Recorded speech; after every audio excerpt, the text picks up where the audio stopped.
to the issues and confronting our country, because every one of us, we have nowhere else to go. Liberia is the only country we have, and we're not going to surrender it to people because they are putting fear in us. Mm-hmm. We can't do that, and that's why we are here to speak to the issues and nothing else but the truth. Mm-hmm. And so we are very happy. It's going to be a long period, but most importantly, that the leaders who are those who hoard towards themselves the belief of the people, the trust of the people, and their followership, is good that their people will be listening to them tonight. And it gives hope, because for us, we've always running the commentaries. We're always highlighting the issues. So it's not strange. But I'm very happy that we're here. And as you see, all the latecomer kind. When you ask him, another he will tell you, say you're doing setup. Only what the what? The latecomer kind. So there he is. But again, it's good that we are here, and we can only tell our people that we are here out of courage, because it's not easy being here, especially at this time on such administration. But again, with God, all things are possible, and we hope for the best for tonight. And we're going to have a great time discussing what we know about our country. Thank you. Certainly, we're going to have a great time here on the radio and on our various televisions. Let me say good evening to you, KOK. AB said we should call you the latecomer. Why you came in late? Only about the latecomer kind. It's good to see you, Oliver. You never even had to respond. We caught him at the right time. So why ever choose not to respond? You are guilty. He has his right to remain silent. When they say something about you, you don't respond. You go there. So you are guilty. Otherwise, don't respond. Latecomer can't welcome. It's good to have you. Latecomer. It's good. Okay, so it is a wonderful thing, and it's been a long time we haven't had this gathering. But at such a very critical moment, it is important that we, make ourselves available, especially when the country is at a crossroad.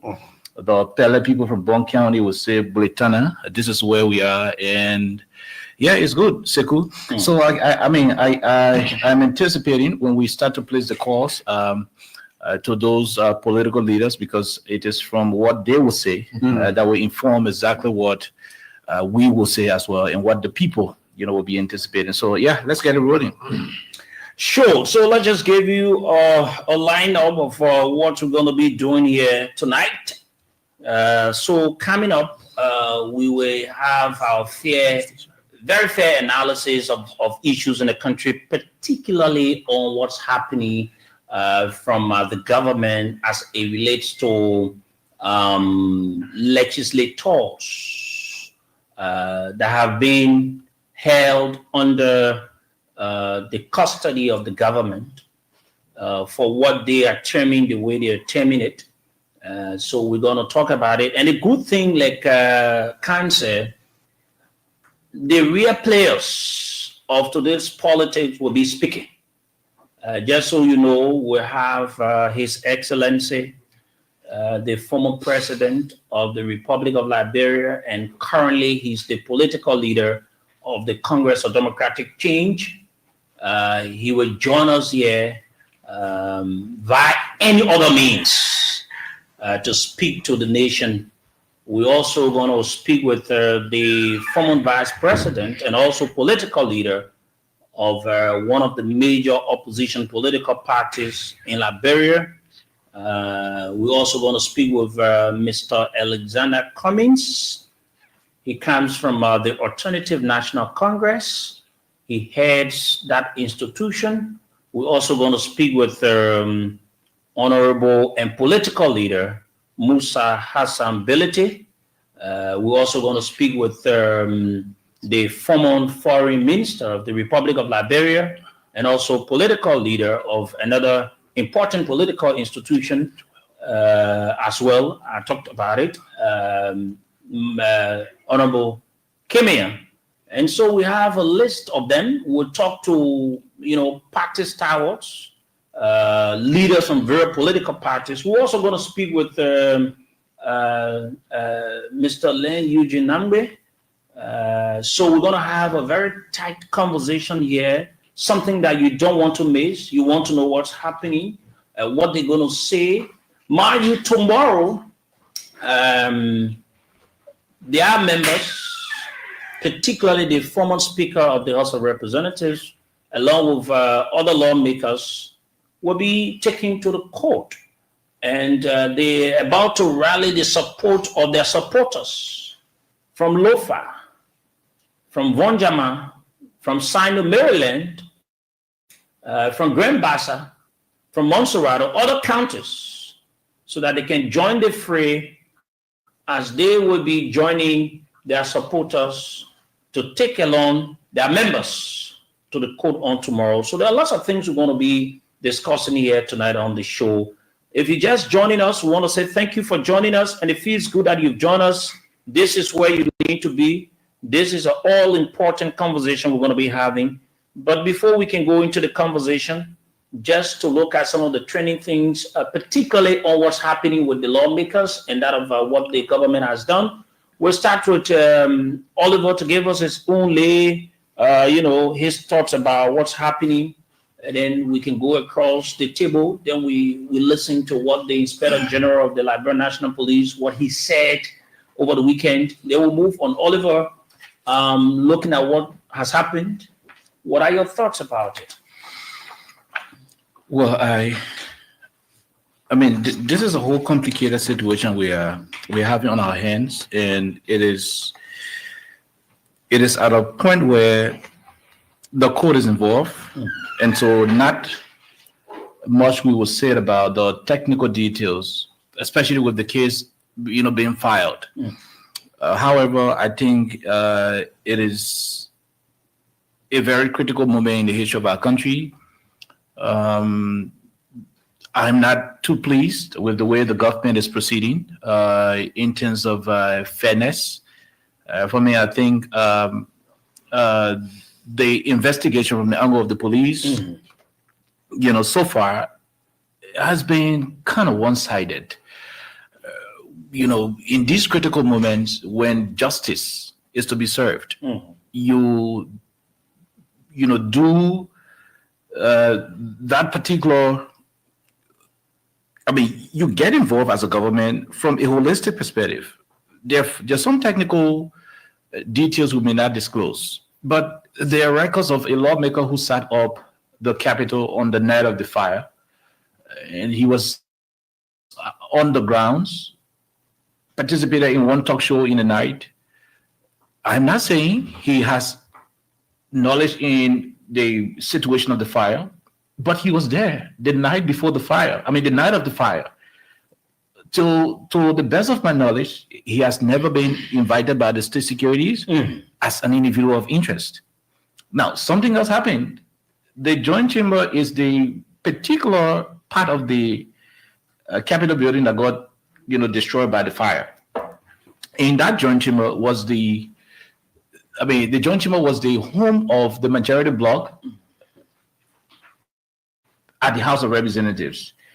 2 presiding chairs were available in that joint chamber that they've been using.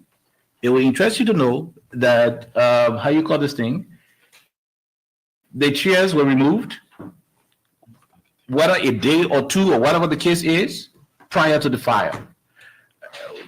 All alone before the time of the fire, those chairs have been sleeping in the same joint chamber. What was the reason behind removing the chairs? What was the reason behind removing the chairs? Should we also call those who removed the chairs? Are they not individuals of interest? So my take is, if we should know what is at stake, if we should know what actually transpired, it has to be from a holistic perspective. And I'm giving the government the opportunity, I'm giving them the benefit of the doubt. But while we do so, we will want them to do it from an impartial perspective, especially when the police director is giving a post, granting journalists an interview after charging these people to court. He branded, you play the audio, he branded the accused individuals as perpetrators. Any of us here can Google what a perpetrator is. Thank God AB is a lawyer. When you are a perpetrator, it means you are guilty already. You did it. You know, so to brand people who are suspects as perpetrators is prejudice all by itself. It means without taking them to court, you've already branded them as criminals, as the doers, as the culprits. The president also branded people as hooligans. On the very first day, on the very first day, there was no fire report. The fire service did not do any report to determine whether it was an incidental, situation, whether it was an arson. He went ahead and said, hooliganism. And undermines in this country the entire investigation. In this country, when the president of the country says to anybody that this water you see is not a lake, that ocean, the ministers are under obligation to ensure that they add salt to that water so that the water turns to ocean. So in this kind of given situation, it is a complicated, thing. So I am going to reserve a lot more of what I want to say because I want the political people, the political leaders and all of these, party people to let us know what their take is. Then we can fetch into whatever they will say and give our conclusive opinion on the matter. Okay, let's listen to our brother from Truth FM. Yeah, it's a pleasure again, Sekou. Thank you. Taking into account to begin with the Capitol building, I'll do some research. I got to know that it was constructed in 1956. That was under the administration of William V. Tubman, and it's a building that hosts our leaders who we go to the battle basu elect, after every 6 to 9 years of our country. A lot of things to take into consideration as we will be hearing from our guests when they come. Through our means, one key issue we'll be looking at is the legal challenge that is within this process, where the burden of proof, where the prosecutor himself will need clear direct evidence linking legislator to the act. We'll be taking into consideration the issue of constitutional protection, where the legislator often have certain constitutional rights at certain point in time, but also the national security versus the dual process, wherein balancing the swift action to protect the state with the needs of affairs and impartial legal process is one issue that the Liberian people also will be looking at and waiting to hear from them on the battle. Another issue here is the political falloff, where the institutional crisis plays in. Arresting lawmakers who have been perceived as an assault on the democracy governance of our country. Partisan welfare is one key issue, how it was treated while the legitimacy of the concern been raised. Civil unrest, where we look at public reaction, media disinformation, international implication, what it has on this country, and the precedents and future governance, and we're sitting at setting a precedent where arresting lawmaker for the involvement in the Violence Act is one key thing, because this, if as tend to be corrected, is one of this will go down in history. I think for the very first time to see elected official, put beyond bars, not one person, not two, and some have to go on for medical reasons, and Liberian people are hoping to get the final updates and what this has to reach to, because the fact of the matter is those lawmakers who are beyond bars today, they have to have a day in court where the state is honoring the mandate to be able to provide all of the evidence that lead to the cause a decision to send those guys beyond bars. And this is a serious matter case. The international community is paying key attention to us, what we're doing here, and we hope that our concerns, our questions will also come once we hear from our guests as they come up on the show today. Thank you. Okay, let's listen to AB. Are you sure you don't want to talk to Winston?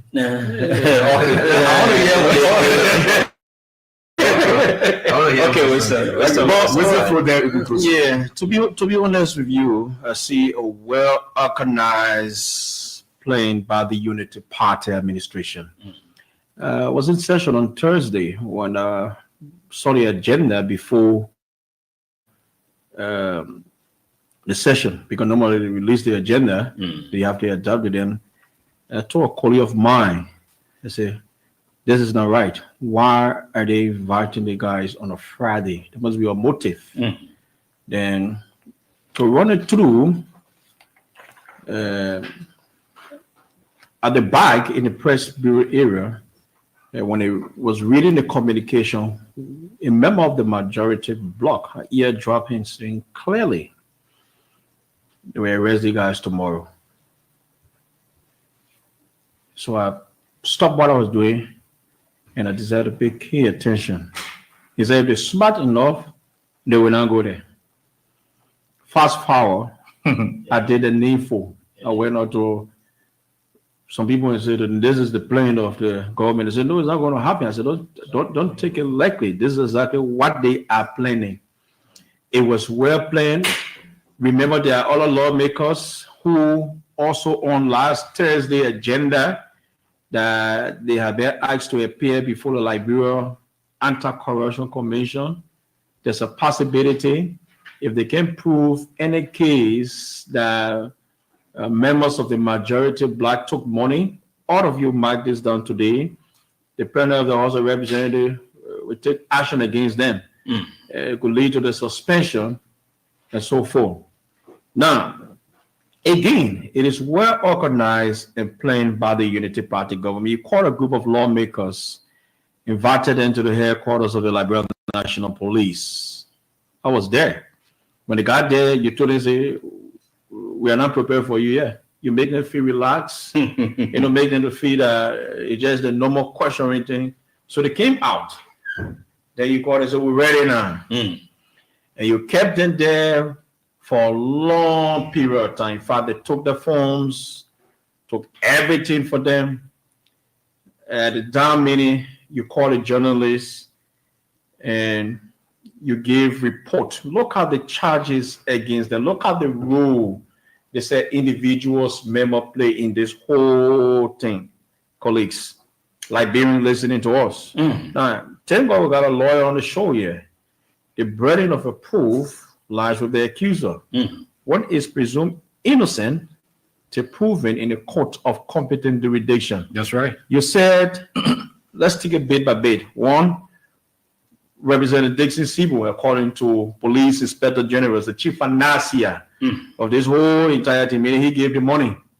How can you prove it? Representative Abu Kamara, Jacob Debbie attended a meeting twice at Jaratan. Were you in that meeting? What was discussed in that meeting? What was the finalization at that meeting? How can you prove? How can the police prove that they went for that meeting and discussed X, Y, and Z, except they got some kind of recording? I'm not sure the lawyer is there. You're going to speak to it, whether you can take it to court. You can argue that.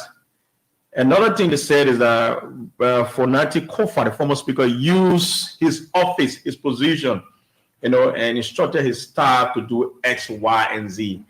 What I don't get about this whole thing, why are they keeping others behind bars, colleagues, when Representative Priscilla Cooper is currently in her swimming pool? Why? Why are they keeping others when the Unity Party lawmaker is currently drinking pepper soup and Hennessy at her residence? Why? Yesterday she appeared at the court. She appeared yesterday at the court, gentlemen. She did not even enter into the courtroom. When she went there, the police officer walked to her and whispered in her ear. She took her back. She came and just go to. I got the video, the pictures in my phone here with dark glasses, red, lisped, and the policeman walked to her, whispered in her ear. I don't know what to talk about, and she turned around. It was later her husband, Kalando, that can share the video with all of you here today, came in a red suede suit, went into the court, came back with fly sheet like this, and he was gone. President Cooper drew herself on that court yesterday. Okay. Representative Abu Kamara, listened well. For the past 4 or 5 months, he decided to go to session because he got suspended on the basis that he was not attending session. So when they lifted the suspension, he decided to go to session, answer to his name call, exhaust the agenda, and leave for home. That's how I've been for the past 3 or 4 months. Unfortunately, they cannot grant that medical leave. There is something the lawyers there, the personal reconnaissance. They cannot give it to him. Currently behind bars. If anything should happen to Representative Kamara today, the government of Liberia should be here responsible for it. He's not well. Okay. Now, on the other hand, Amy, I see Unity Party folks are celebrating. all around the place. Why are they celebrating? They're only celebrating because they got a bunch of CDC lawmakers behind bars. That's why they're celebrating. When you look at, which of course I don't want to back into it, but when you look at the write-up of some of the guys, the argument here around the place is that CDC people did it. Yes, But can you compare what happened? Gloria Musu's cut. Now the Unity Party people. I know how it feels, right? How it's dipping down. But so again, let me end by saying, what next? There were a lot of frustration from partisans of opposition political party like the CMC, the ALP, MOVE, the CDC, expressing frustration, disappointment within the political leaders. I am here tonight to listen to what we are saying. Mr. President, former President George Weah say, I'm here to listen to what Alexander Cummings say to Liberians tonight. I'm also want to listen to the firebrand Musa, Hassan, Bility, and others. Thank you, John. My rest for now. Okay, let's listen to AB. AB, there you go. Yeah, sure. Thank you. You know, I'm just sitting and listening, and I think from all indications, we all agree that the process that is ongoing, the government is elementary. I don't know how to even term it further, maybe kindergarten, in their own approach towards everything. Since the inception of the Unity Party, they have never demonstrated any sense of maturity. They have never really taken government at the top where the layman will not know exactly what are the strategies that they intend to employ. And those are some of the things that mature political parties will exhibit. If you look at the ongoing activities, you can know clearly it's just a makeup. Even a layman in the streets already understand it. And nobody is saying you can divorce politics from sometimes the legal process, especially when politicians are involved. It's very, but it's a smart game, and you should have something to pinpoint whenever you are taking some political decisions, but you still have to make it appear in a way, let it have an appearance of legality, so that legal integrity can be the basis of that. Nobody cares about who's involved. Let's take, for instance, you say, cool. Let's take, for instance, if you are running this place and Abraham Williams was caught up in taking a pen from this place, the way you would treat me and balloon that situation, calling the police for investigation because you have an issue with AB, is not the same way you would take it if Khan were to be involved. But at the end of the day, let it be clear that AB was caught breaching the law. Forget about whether he's opposing Sekou or so forth. But the government does not seem that way. And like Khan was saying, prosecution has commenced, but trial has not commenced yet. So we are at liberty to say anything we want to say about this trial, because the guys have not been arraigned in court where they will plead or so forth. Nothing has started. No prosecution in itself has commenced, but trial has not commenced yet. And we have no issues with the government calling these people suspects. We have no problem with the police telling that these guys are the one that burned it.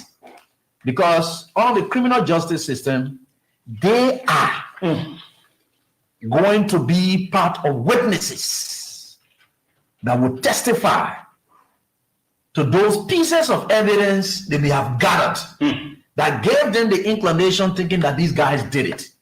Now, can the president put himself in the shoes of the prosecutors? No. This is where Joe Walker was very elementary, and I think his approach towards the whole thing, because if the president speaks in this manner, and you have people who have to be working at your will and pleasure, then there's no justice for all. All you will hear responsible presidents say when these things come out is, those people who did what they did will face the full weight of the law. That's what you will do. But what I see happening now is Justice Minister in line with the police and so forth. They are trying to prove Joseph Boaga right, because Joseph Boaga had already classed these people as hooligans, that they did it. So everything you see ongoing now is to prove Joseph Boaga right. Now, let's come to, the issue of these lawmakers. They are arrested for being bars. is it really political or is legal? From the way they have been conducting themselves, you will see that it's mostly political. There is no iota of legality that is even initiating this entire process. I see Unity Party folks, they are celebrating, and it just reminds me about the day when Doe then came to power. And they decided to put, I listen to one brother, Phoebe Henry. His father was slaughtered, killed in similar manner. When people are angry and they think they have assumed leadership, and instead of focusing on governance, that which Jordan is supposed to have done, instead they started a reprisal attack. They allowed their anger to take better of them and started to slaughter people, kill people, hanging people before the light post with no justice, with no rule of law. That was the beginning of our crisis and where we see ourselves today. So the Unity Party folks are just taking us back there, where they will sit back and see the wrong, and they are celebrating and knowing that that's the beginning of crisis. And you can see clearly that we are going back to the dark days. Okay. You can see it clearly that we are going back to the dark days. And we're not going to support that. And we're not going to support that. And that's why we are here to say, look, there should be a cutoff point to all of this. We can't allow ourselves to go back there. Because if you have a bunch of people coming, because clearly, say what, you and myself will be our journalists. Just look at, since the Unity Party took over up to now, what is that clear, defining agenda that is people-centered, that they may have preached, that they have settled, other than witch hunting people, grabbing people, putting people in jail, and so forth? That's what it is. They got something on silver platter, and they use the situation to run everything about the UN Security Council that they didn't deserve, but now it has already taken over. If they have eroded every iota of taste that they were even celebrating. Now we don't even know whether ever won UN Security Council seat. What kind of people this who are just self-destructive? They will claim to be making one gain, then they come to damage the whole thing and just blunder everything about it. Only as we speak, who knows? We don't even remember whether Liberia ever achieved anything in recent time, because the only thing we're discussing now is the lawlessness, the ruthlessness, and of course, and everything that's unfolding now. I think they are cursed, and I've always said it repeatedly. And when people are cursed, Sekou, effort is useless. Okay. That's very good. Let's join our brother who's not in studio. He joins us from his location, Sharif Abu. Good evening, and thank you for joining us, making all efforts to be on the show.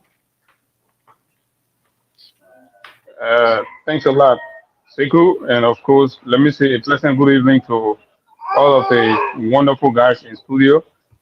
And it's a pleasure joining from home.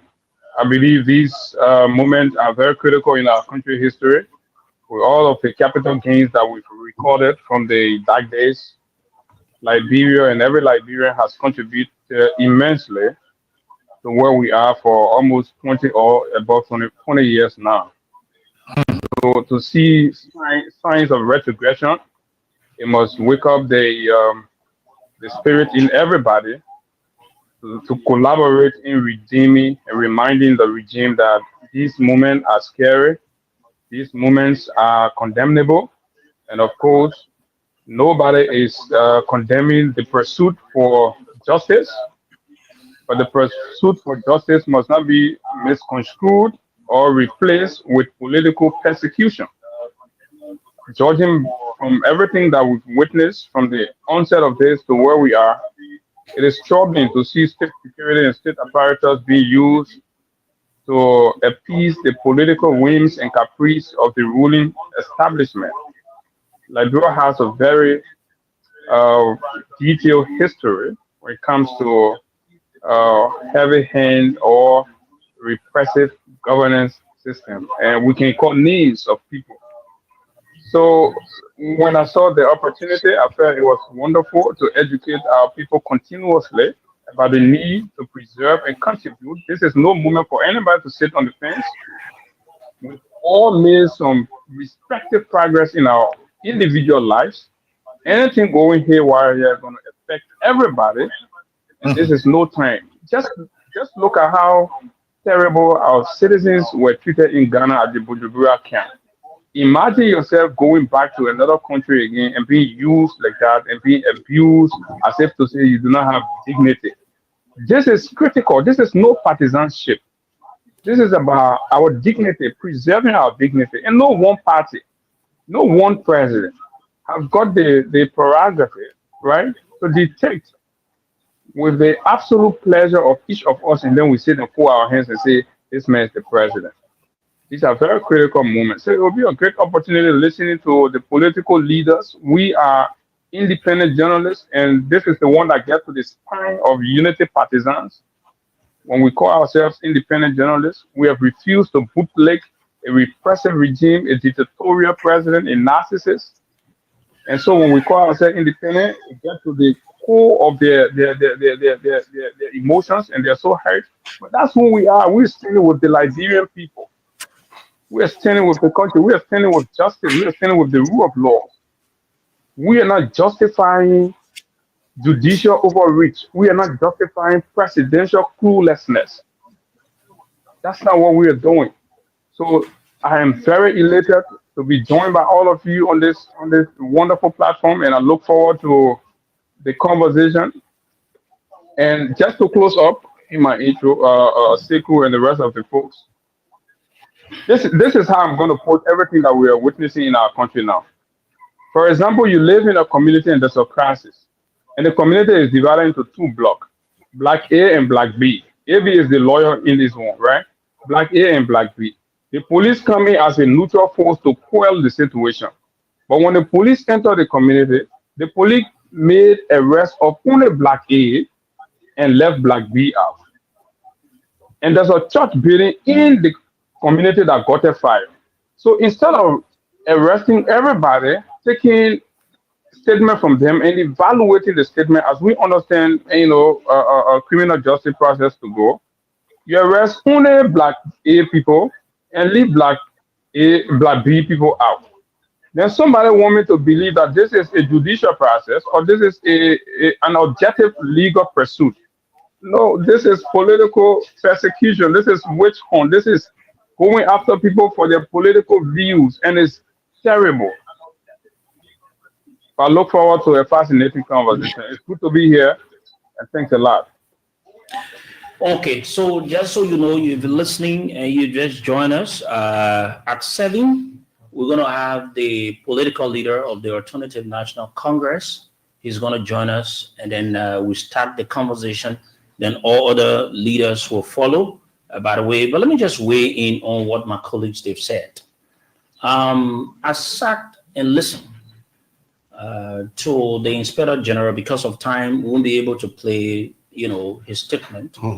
I listened to him keenly, and one of the things that I tried to look at very critically was the point in which he talked about one of the pieces of evidence that he claimed that, they have against some of the lawmakers that are going through what they're going through now. And that points to the issue where it talks about the direct evidence of the lawmakers participated in the formation. They were at a particular position or point in which the police think it can be used against them. And I'm looking at this from the security point. If you look at that from where they talk about the GPS, which brings about the graphic positioning system, to say that if an individual is at voice of Liberia, and then a crime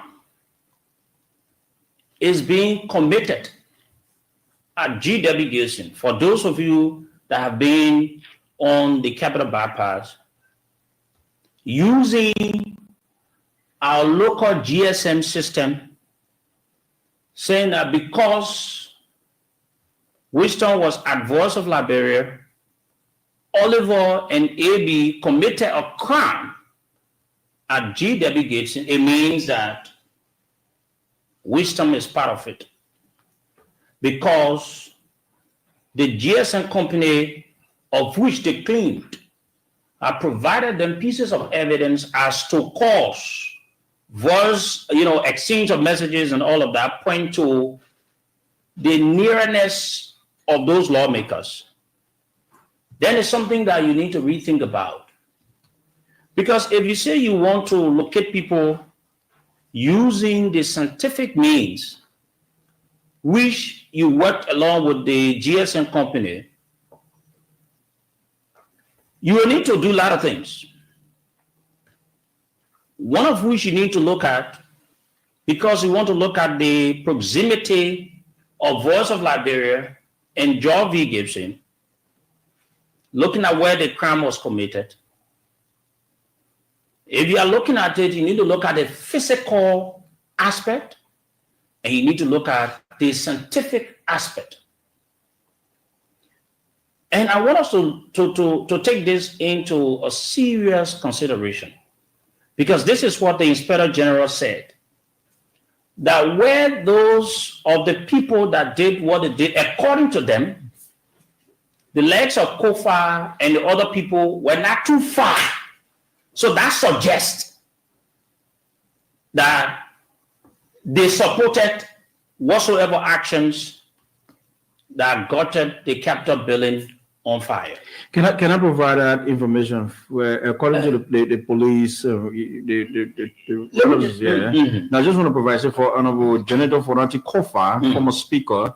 Investigation fund concludes link that he used his office and his staff for Abu Kamara and Jacob Debbie participated in planning meetings and facilitated logistical support. Okay, so it also brings about locations, because if you say they use the mayor office, that the Capitol building. So meaning anything happening there, you want to hold him. So you also, like I said, you need to look at two things. You look at the physical aspect and you look at the scientific aspect, because they drew their conclusion from the cell phone company. They call log or whatsoever they say they received from the cell phone company. Isn't it right? So if you're talking about the physical aspect, how can the police prove to the court, or the government prove to the court, that Fonati Kofa and all the other people, they were physical in terms of what that must have happened? It means you need to have a video footage of where Fonati Kofa, because we're talking about the physical aspect, because it is what they're using the cell phone company messages, calls, or whatsoever to say, okay, these people participated.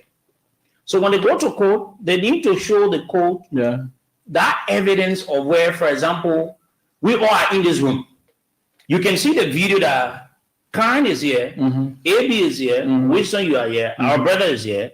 So it shows that we all must have gathered at a particular point to have certain thing or to have a discussion.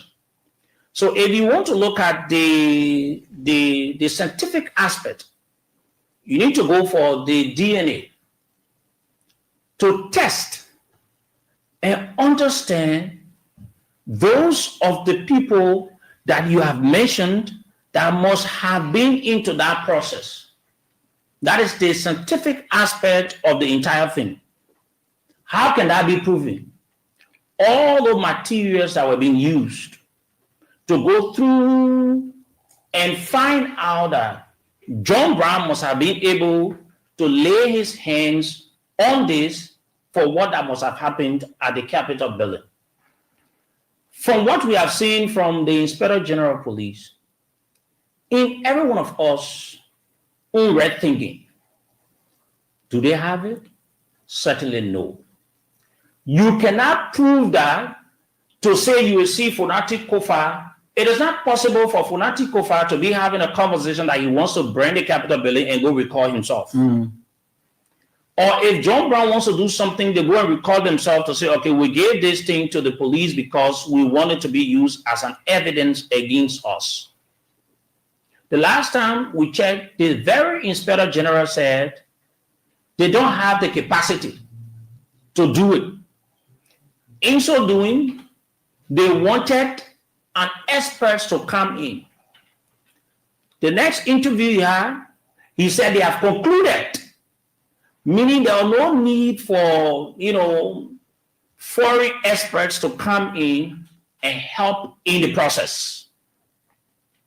So when you see the inconsistency into what they have done, like one of us said, it is because of political reason that almost all of those that they've been able to keep at the Monrovia Central Prison, they are all seditious.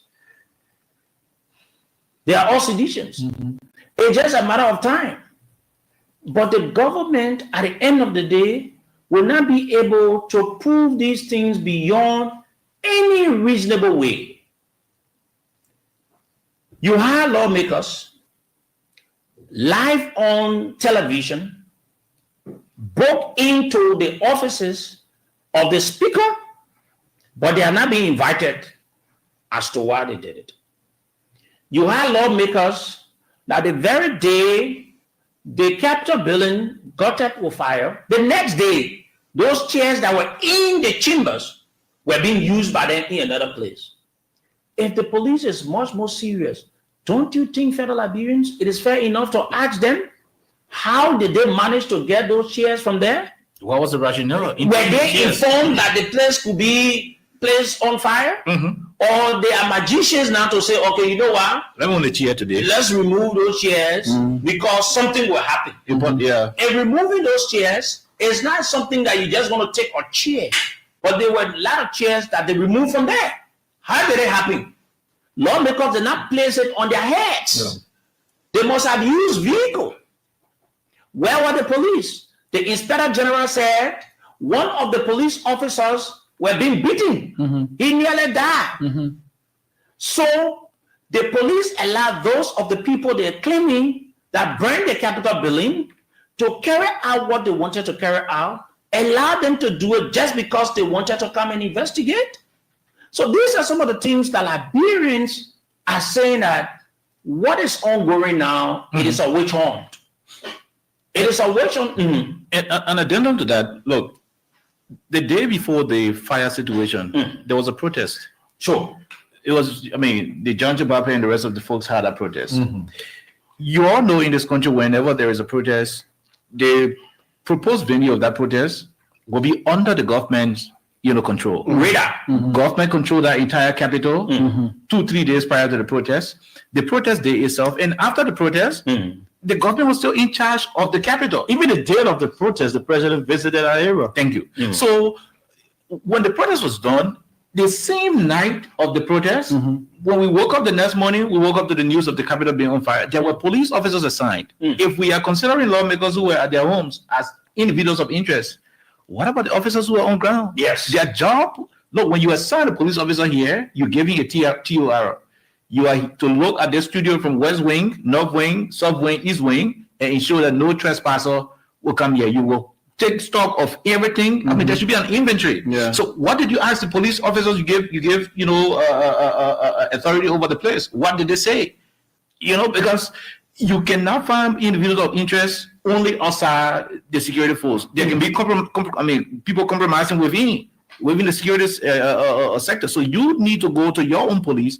We should have a holistic situation. But we're not going to judge. We're not going to render judgment here. We're just connecting dots as to why we think this is one-sided. But even the day the building got burned, that very moment, there were officers of the Liberian National Police on ground where the perpetrator paused and left the scene. So it means Because all around that building, there were officers. Where did they pass? I think where exactly? And the lawmakers that were in the building, the day it happened, who is now the senator of Nema County, yet to be questioned. What was it doing at 1-2? If you look at some of the charges they have against Fonati and the rest of the other folks, they're talking about conspiracy. Now, under the conspiracy theory, you don't have to be physically present for an act to take place before you conspire. Okay. You can be part of the planning. You sit back, but once you know that planning, the intent of that planning is to get this outcome, and the outcome did happen, that they can hold you for conspiracy. One key point Sekou stressed, which is very important, they have call logs. According to them, they have voices. Now, in their evidence gathering, which is very archaic and janjaweed, is to arrest people, torture them, and the very people you arrested and tortured, at a certain point in time you release them, and they have access to the media, and they shared with us what they said and how they said what they said on a torture we have. All of that is also there. So you grab a group of people who are close to these guys. Then one thing they also did to build up a case, they sent for fire experts. So the fire experts came and they said the fire happened through incendiary means. Incendiary means are fire incidents that occurred with the deliberate intent of setting a property ablaze. Now, one thing they try to do to tie the knots, to tie in Kofa and the rest of the other guys, is what we saw continues there. You haven't had any DNA testing. Nothing. Not using any scientific, no scientific means, no forensic. In fact, they didn't do forensic investigation. If you follow the guys, their report that they gave, they did not tell you the method employed. Yes. Were through forensic. The only thing they will say, they got to call log. Very good. That's all. So now they also telling you in their fire experts report that we saw continuing and sitting down. Now we are saying, in fact, they have made it even more interesting. Where a speaker goes out to the public to apologize and admit a motive behind the instabilities that must have led to the fire. Who have been more probable and who have been more of any cause, because the speaker said for him, you not get money. So if you not get money to fire, they said not Bonnie, Billy, and Tina to poke around on people that what you will do. Because he said it. He said the man said you want fire, and we will not get money. We do it for you to lead it. He said you not get it. So what made you think that the man who not get money will resort to burning down buildings and then putting it on the man who get money and say that the only way you will lead it team will got to poke around on you? The speaker said that. The police had never invited any of those people. No. There were people on ground. And like we said, the police, yes, you can grab certain people and say they did it. They elected to do it. Once they can prove it, it's no issue. Good. But the process in gathering, that you like Abu said, you can't enter a community and everyone else in a house when the full loss. They just grab one group of people, everyone will be classed as suspect. It is through your investigation that you're releasing people one at the time.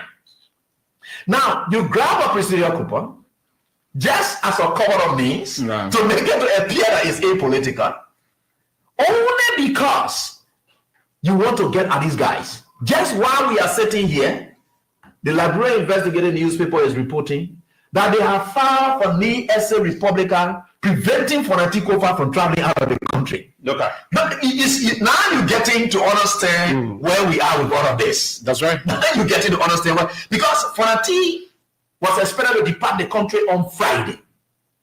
They knew it. The moment he got a ticket and it landed to them that Fonati already was about to travel, they said they are not allowing him to go. The only reason they may not be allowing Fonati to go, because they believe when Fonati goes in the West, there are other things that he may touch. There are other things, because this will be a fresh travel out of the country After he left the speakership. after he left the speakership. Why will Fonati be beyond by? So they fire of the rape. Wow. But in fact, nothing has commenced in the first place. So Eddie, I want you to report from the fire rescue alliance in Minnesota. And they came down with a report about this whole saga at the Capitol building. And one of the key issues they talk about, they discover was the presence of an 81 gallon of continuum that was placed, that is saw there, and they believe that nobody who put it there, but it was in their report that they saw the gallon there.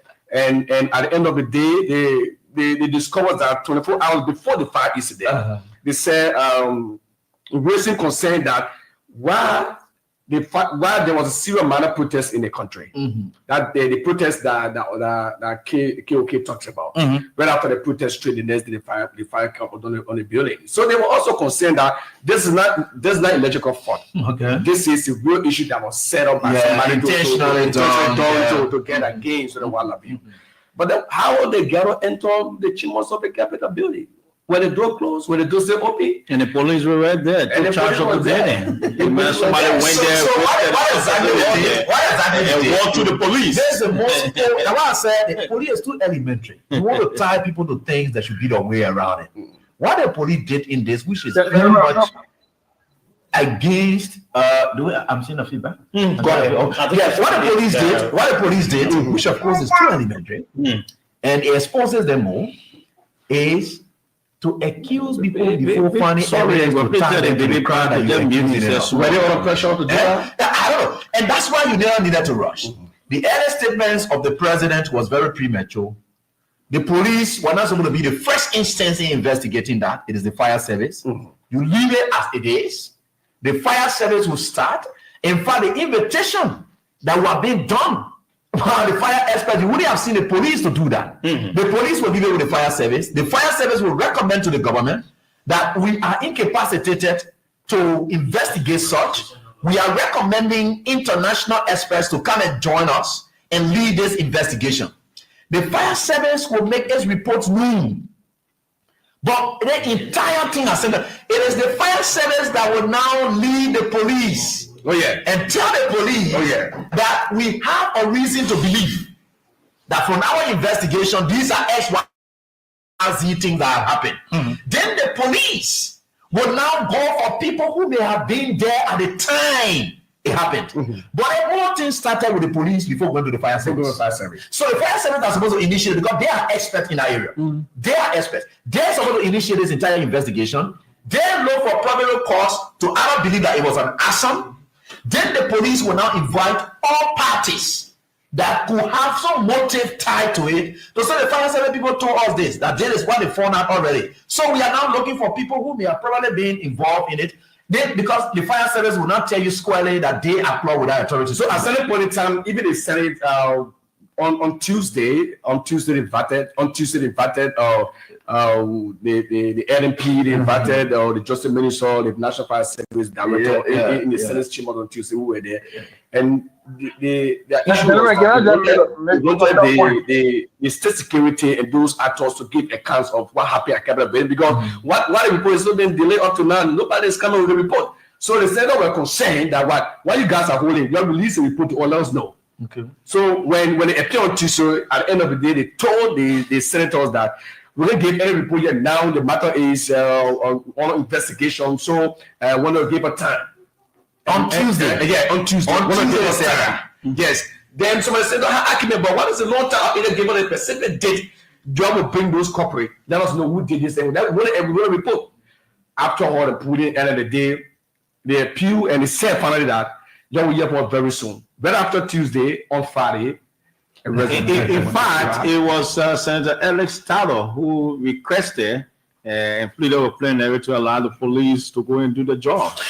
So I think that was everything was well playing, my brother. Highly political. I'm wondering as to whether the government of the day will not want to pull the justice system by the nose as they go through the matter. So there was a heated argument. One or 2 weeks from now, the current Chief Justice will be retiring. You will have a new Chief Justice being appointed by the President. They will fast track that confirmation. Then you will have the President appointing another person to the bench. That's going to make them 3. Brother, we are headed for trouble in this country. And what I observe in the Senate, and if you go to the Senate and invite, for example, and top guys who are in the Senate decide to ask you tough questions, and the only thing you will see, for example, sometimes the president will just call, for example, if we approach the president. If you notice that you are giving some tough time to the person who have been invited, to answer some questions, something, they will just, for example, government observe it. They will call every, for example, approach the president. But even if you approach the president, everybody will sit, it will be cool. But even at the House of Representatives, no, you don't find ministers of government or director of government appearing now in full plenary. Everything been channeled through committees. You will not find a justice minister coming. Winston, let me make a quick point, right? I think I've listened to the flow. Yes, sir. Yeah, go ahead, my brother. I mean, everything we said are all in line, right? But this whole thing, I think what has caught the nation by surprise is the way, because we have not even gotten to the case yet, right? This is before we start to speak about the merits and demerits of the charges. But the processes in which the lawmakers are run up, right, and thrown behind bars. Imagine the idea of inviting statesmen, representatives of the people, from 9 a.m. in the morning and keep them there hostage, right, up to 5 and beyond, with the clear intent to keep them in prison as a matter of what? Disgracing them and signaling some kind of political superiority. And this is where the whole case gets politicized, right? So, the kind AB and others said, right? When all of this happened, it happened right after there was a protest staged by former Pastor Superintendent and the others. So the police have already taken siege of the security at the Capitol building. Like the gentleman from 2000 said, when the Musa, let me just hold you. Let me just hold you there, please. Okay. Indeed, we're grateful to announce to the country and the world at large that we have the political leader of the Alternative National Congress, in person of Mr. Alexander Benedict Cummings. He joins us tonight to speak to the country on pertinent issues, looking at what's happening in the country. Indeed, Mr. Cummings, it's our pleasure to say good evening to you and welcome to the joint broadcast tonight. Good evening, Sekou and the rest of you. Good to be with you. It feels good to see you. We are currently in our main studios here at Voice of Liberia. We have Oliver Kine. We have Abraham Gusson William. We have our brother from Corey's Kanga from Truth FM. We have Winston Blay, and Abu Sharif is also here. I want to say thank you for taking out your time to join us tonight. Again, my pleasure to be with you to discuss the pertinent issues facing our country. Before we move ahead, our colleagues will come in with their questions. How is the Alternative National Congress? The party is doing well. We are in the process of trying to revitalize, re-energize our partisans, but the party is well and alive. Okay, sounds good. Now, because of time, we're just going to run into the issue of which we've asked you to join the show. What do you make of the current condition in Liberia?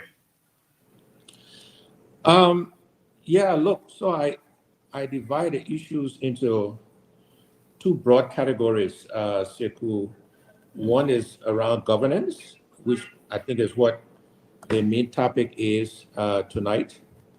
And the other category is around the economics of the country, where our country is, the hardship being faced by our people. And so those are the two broad categories. But let's start with the governance category, if you will, because I think that is what topical tonight.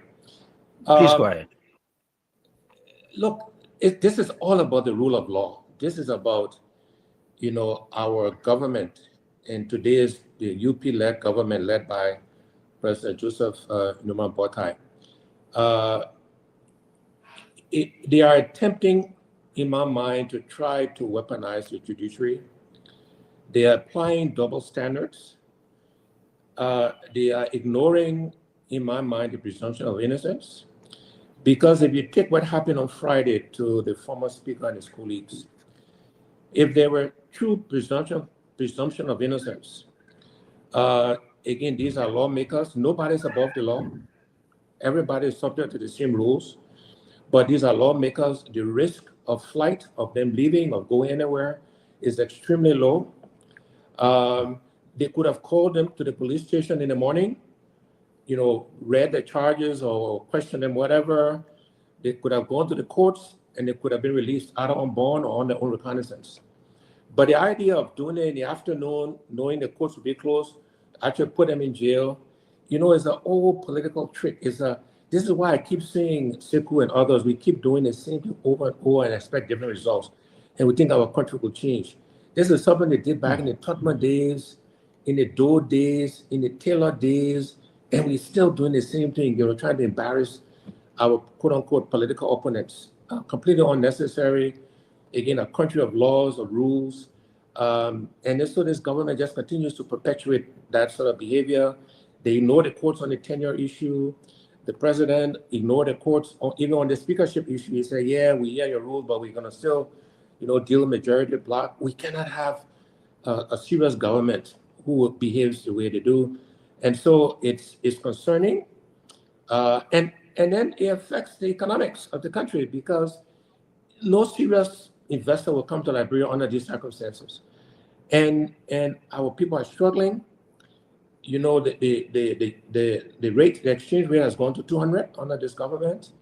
I think LPRC just announced the price of fuel is going up. The price of petroleum is going up. Yes. Quietly. GST is up to 12% now.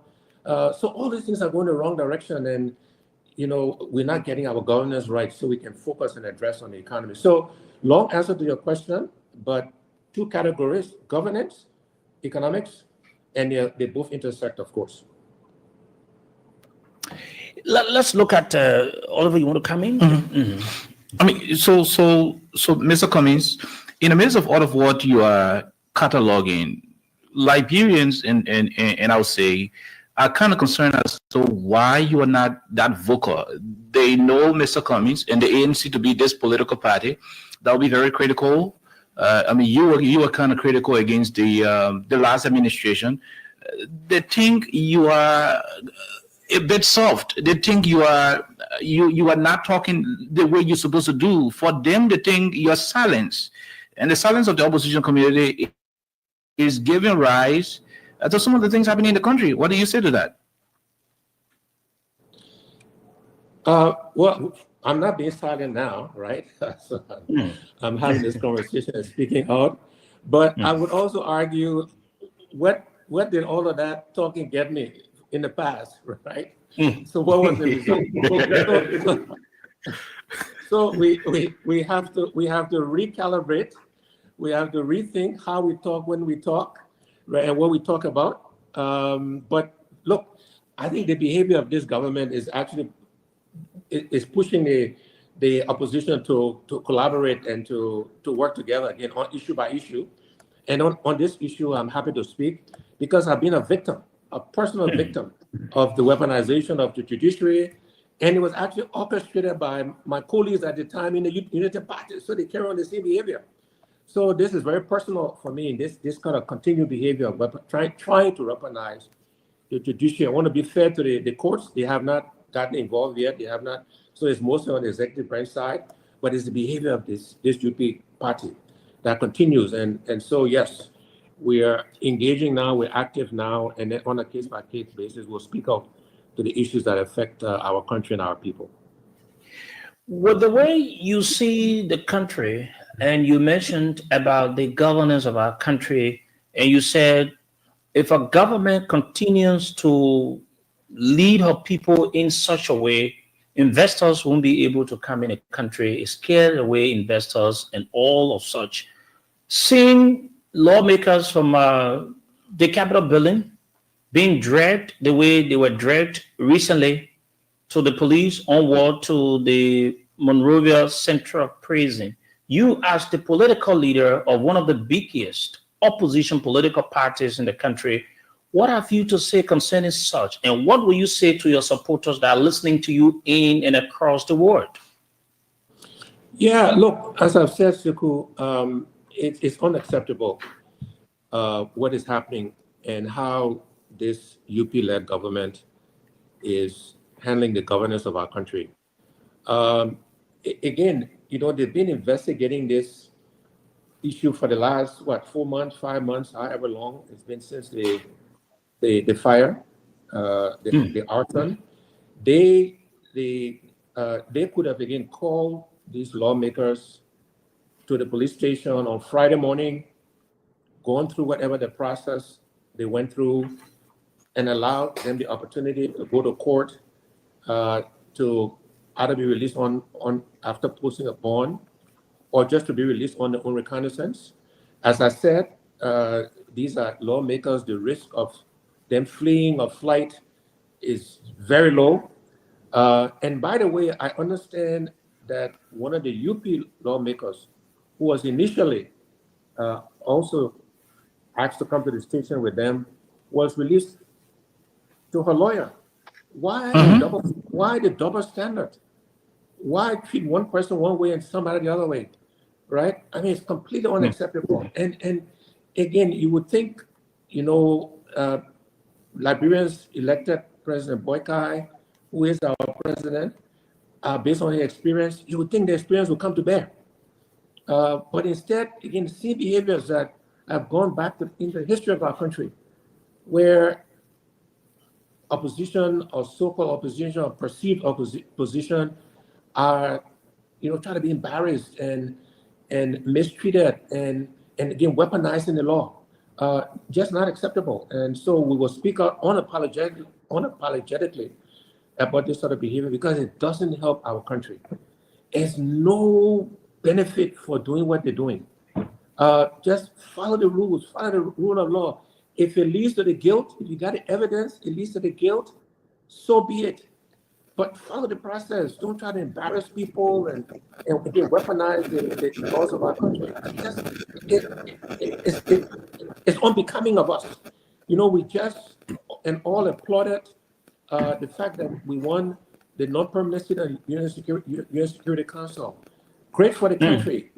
We all applaud that. And then to turn around and try to do this, that's like scoring an own goal. It's not helpful to the image of Liberia. I'm sorry. Okay, you want to ask? Honorable Corner, it's good to have you. This is Bladin, Winston Bladin. Listen to you carefully.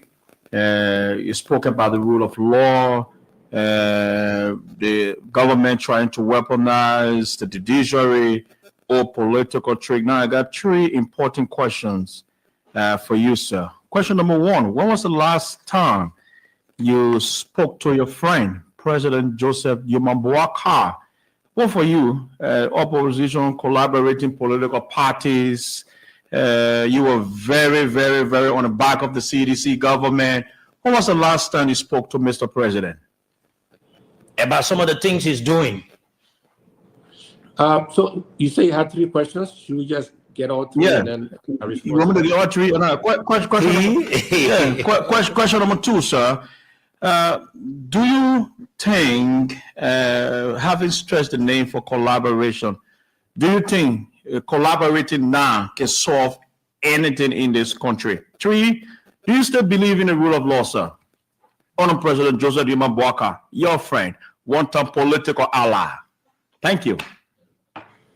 So to your first question, when the last time I spoke to President Boykai, it was actually on a flight. We were both on a flight from Accra to Monrovia.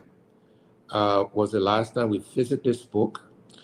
And then on Unification Day, he tried to reach me and could not. He sent me a text, which I responded to. I tried to return his call, and I couldn't reach him. So the last time we physically spoke, we were on a flight, as I mentioned, from Accra back to Monrovia, and he tried to call me a unification. They didn't get me. He sent me a text. I tried to call him back. I didn't get him. I responded in the text. That was the last time we spoke. Collaborating. Look, I think on a case-by-case basis, we're going to collaborate with any party we are philosophically aligned with, any party where on the particular issue we agree with. We learn a lot from our experience in the collaboration with CPP, and we don't plan to make those same mistakes. But I have to say, though, the behavior of this government and the actions and flouting, the rule of law will only encourage us to collaborate even more, particularly on specific issues that, again, we have common ground, we align on. And in this case, we align with other opposition parties on the treatment of the speaker and the other lawmakers. And do I believe in the rule of law? Yes, I do. Strongly. Liberia should be a country of the rule of law. I hope that when the former speaker, and his police go to court tomorrow, I hope when the judiciary get actively engaged and involved, they will do the right thing. And again, to be fair, so far it's been purely on the executive branch, with the national police behaving the way they did and the actions they took. Tomorrow now it will go to the courts. And I'm hopeful, I'm optimistic that the courts will do the right thing and will handle this per the rule of law. And so, yes, I believe in the rule of law, and I believe our country should be a country of laws, and that everybody should be treated the same based on the rule of law, and not having double standard where one representative is get to go home and the others are not. Just because the person is from the Unity Party and the others are not from the Unity Party. This is how you as you've said, and this unity in our country. Okay. As you said that you're willing and also praying that the lawmakers will be going to the court tomorrow. Your supporters are listening to you across the country, out of the country, through different mediums tonight. How can you encourage your supporters? First of all, are you going to be part of political leaders that will be accompanying those of the people that have been placed behind bars, the lawmakers, to the court on tomorrow? Let's know that first. Yeah, that's the plan. You're going to be part of it. Will it be clear? You're going to be part of the people, right? Let me say the simple English. That is the plan. So how more clear can I be? That's the plan. We plan to be there. Okay. So tomorrow you're going to be there. Mr. Cummings, can you please speak to your supporters that are listening to you? How can you encourage them to come out in their numbers tomorrow? So for me, this is about peaceful assembly. Let me be very clear. It's the right of Liberians to assemble as long as we do it peacefully. And I want to emphasize that no rioting, no vandalism. I will not support, I will not tolerate, I will disassociate myself from anything that goes against the rule of law, riots, vandalism, any of those things. But beyond that, I will encourage all Liberians, including my supporters, to be there tomorrow to support the former speaker and his colleagues. In as many numbers as they can pay their way, walk, and come there. But I emphasize peaceful, follow the law, peaceful assembly.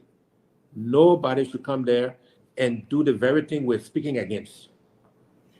So in doing to behave, we want every Liberian, not just my supporter, who shows up tomorrow to make sure they behave. In doing so, Mr. Cummings, the police of our country at times to go beyond what they are to do. Why, if you people have a very strong resistance from the police, not to have you people, joining the fray to take your supporters or who you people, are supporting to the court tomorrow? What becomes of it? Our people might, and I say our because it will not just be ANC people there. Our people should not engage in violence tomorrow. I call on the police to let people peacefully assemble and not provoke anybody. But my message to all Liberians who want to show up tomorrow is your right to do so, but do not indulge in violence. Do not try to take on the police. Do it peacefully. And again, I call on the police to let people peacefully assemble. Yeah, Mr. Cummings, so you are at the moment calling on your supporters, especially those of them who believe in the rule of law, to assemble on tomorrow.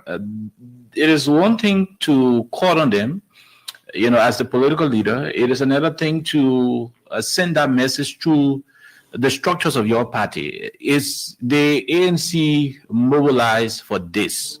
Do you have the mechanism in place as a political leader with your different party structures across Montserrat, since this is the concentration point? Is that happening, or are you just using the radio as the only means to call them?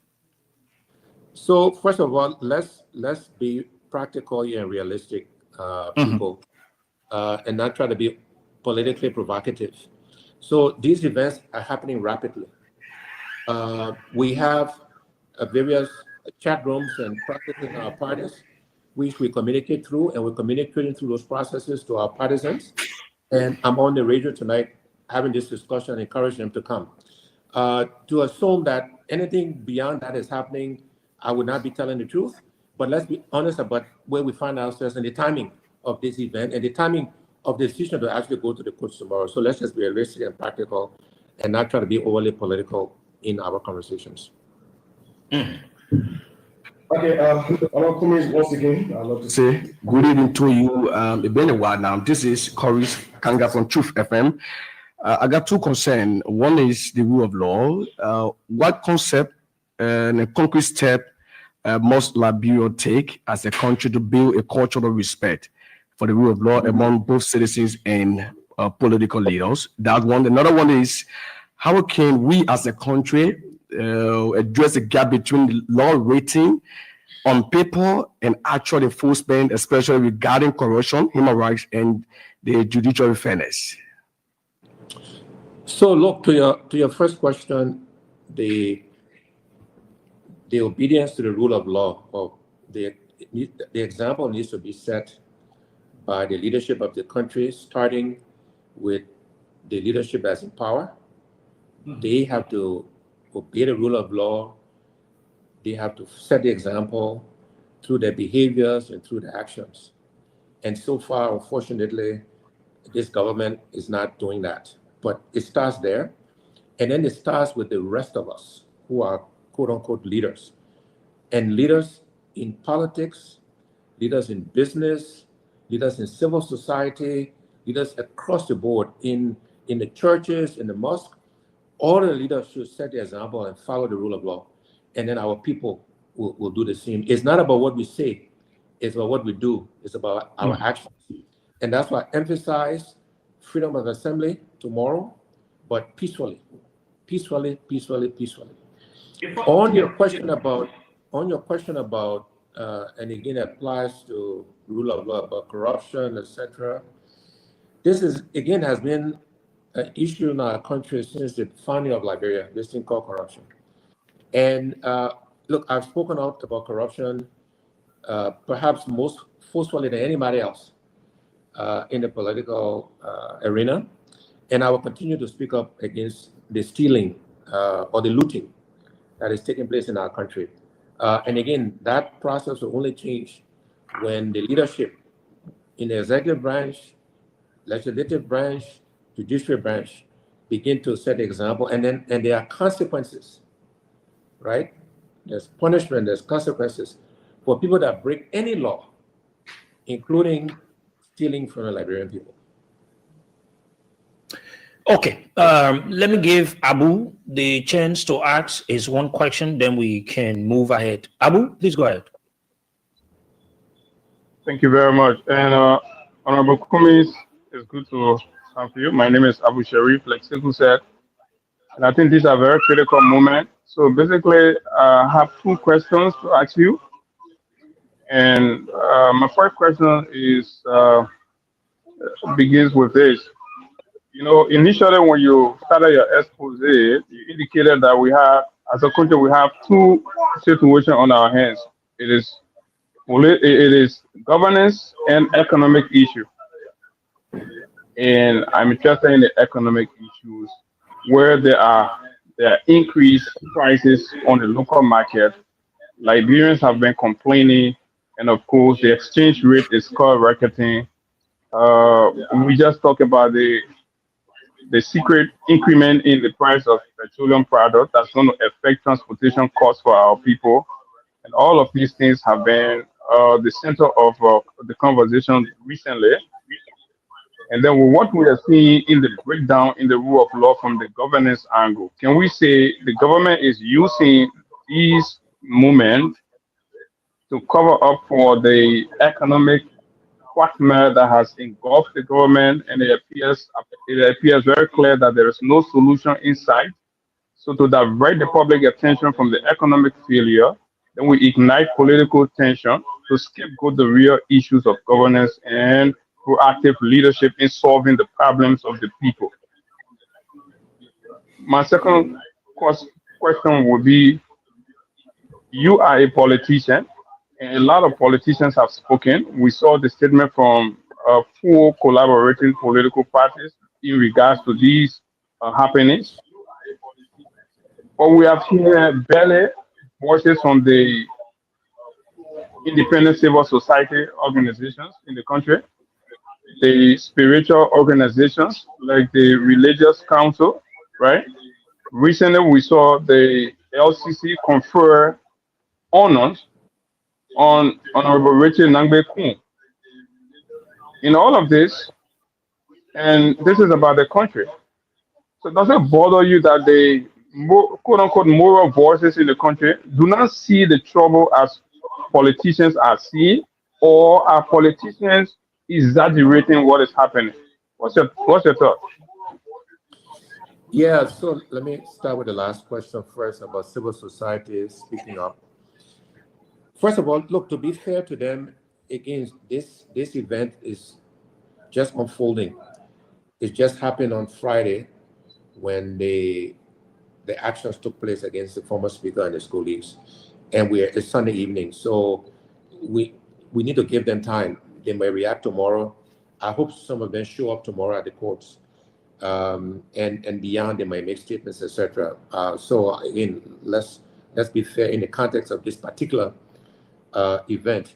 But I do think there's an opportunity for the civil society to be more vocal, to be more engaged, to not only acknowledge and recognize when good things happen. They should do that, but similarly should call any of us, government or any of us so-called leaders, to book when we are violating the rules, violating the law, because they play a powerful role. They should be a more independent voice. Anything I say will be construed as being political, and that's fine. But they should have a neutral, independent, and therefore more commanding voice. And I will encourage civil society organizations to speak out. You mentioned the situation with the Liberia Council of Churches and recognizing Speaker Cohn. I agree with all of the outrage and the pushback against that. I think they acknowledged it was a mistake. I think they did. But whether they did or not, I support the discontent, and the outrage, and the pushback against what they did. But in this particular case, let's give them time. They may react in the right way. With regards to political diversion, look, that's decision that you and political pundits and Liberian people have to make, whether they're being diverted. What I do know is that the governance of our country is being challenged, while the suffering of our people continue. And I've given the examples we cited. I like the word you use, the secret increase. I think that's the right descriptor. They try to slip it in and do it quietly. The increase in the price of petroleum and fuel, but also the GST going up, et cetera, et cetera. And I was in the market in Barnesville on Saturday, on yesterday, and again, I can tell you, you see the struggle's real. It's not. And to try to tell people things are well when they know it's not. Again, Liberian people are not stupid. They understand and they get it. And attacking the opposition, that's fine. That's what I guess politicians do to each other. But Liberians know the country is not moving in the right direction.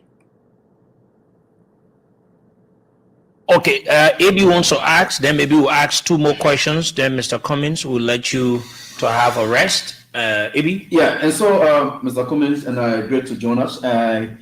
Tomorrow, you expect that your followers will join you tomorrow at the Capitol building, where they will be able to rally their support and for justice and the rule of law in our democracy, and which is very much important and laudable. But I would just like to get your take. This is not your first time. Your cries continued. And the last time we ever checked was we are in power, and yet in the opposition, you still raise the same voices, the same cries continue with you. Are you some way, somehow disappointed that together, when you people were in the opposition, and then one person emerged from amongst you people, and that person is in Joseph Yuman Boakai, and with one voice, you people were pressuring the Weah's administration. That voice, do you still see that voice being re-echoed? Do you think Boakai is living up to the expectation of the opposition you were part of when Weah was in power? Wonderful question. The answer is no. Look, I go back to actually my opening comment, and you mentioned my message in the almost 19 years now since I entered Liberian politics. It was 2015, 2016. Has been the same, because nothing has really changed fundamentally. Sad to say. That's why I keep saying we keep doing the same thing and expect different results. I don't know what happens, by the way, and I've asked this question of some former leaders, is that when people are in opposition, when we're in opposition, we are critical, we see all the things we'll do different, and then somehow people get in power and they repeat the same things. I don't know if it's the water they drink in the mansion, then we got to change that plumbing system or something. I don't know what it is. But we keep doing the same thing and expect to take different results. We keep electing people with the same kinds of experiences and we expect different results. So to answer your question, disappointed. Liberians, again, we're voting for experience, but we're experiencing experience, right? Look,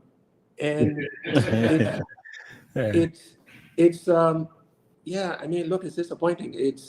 We keep doing the same thing, It's like we're playing musical chairs with our country. And, musical chairs, you got 10 chairs in the middle of the room, and you got 20 people running around. The music stop, 10 people sit.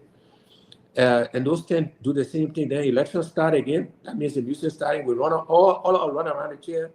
The music stops, some of us win and nothing changes. It's very disappointing.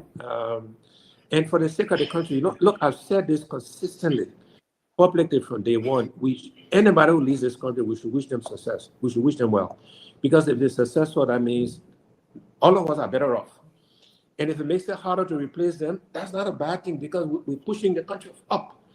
I did a post a few weeks ago about starting a race to the top. Let's race to the top as opposed to racing to the bottom, where we keep doing the same things, we keep pulling each other down, that crab mentality, as opposed to supporting each other. But we also, in that process, need to call each other out when we're not doing the right things, right? And this is what my conversation with you tonight is about. It's about, let's just do the right thing. Let's just follow the law. If you got the evidence, then go to court, follow the process. If they're guilty, they're guilty. If they're not, they're not.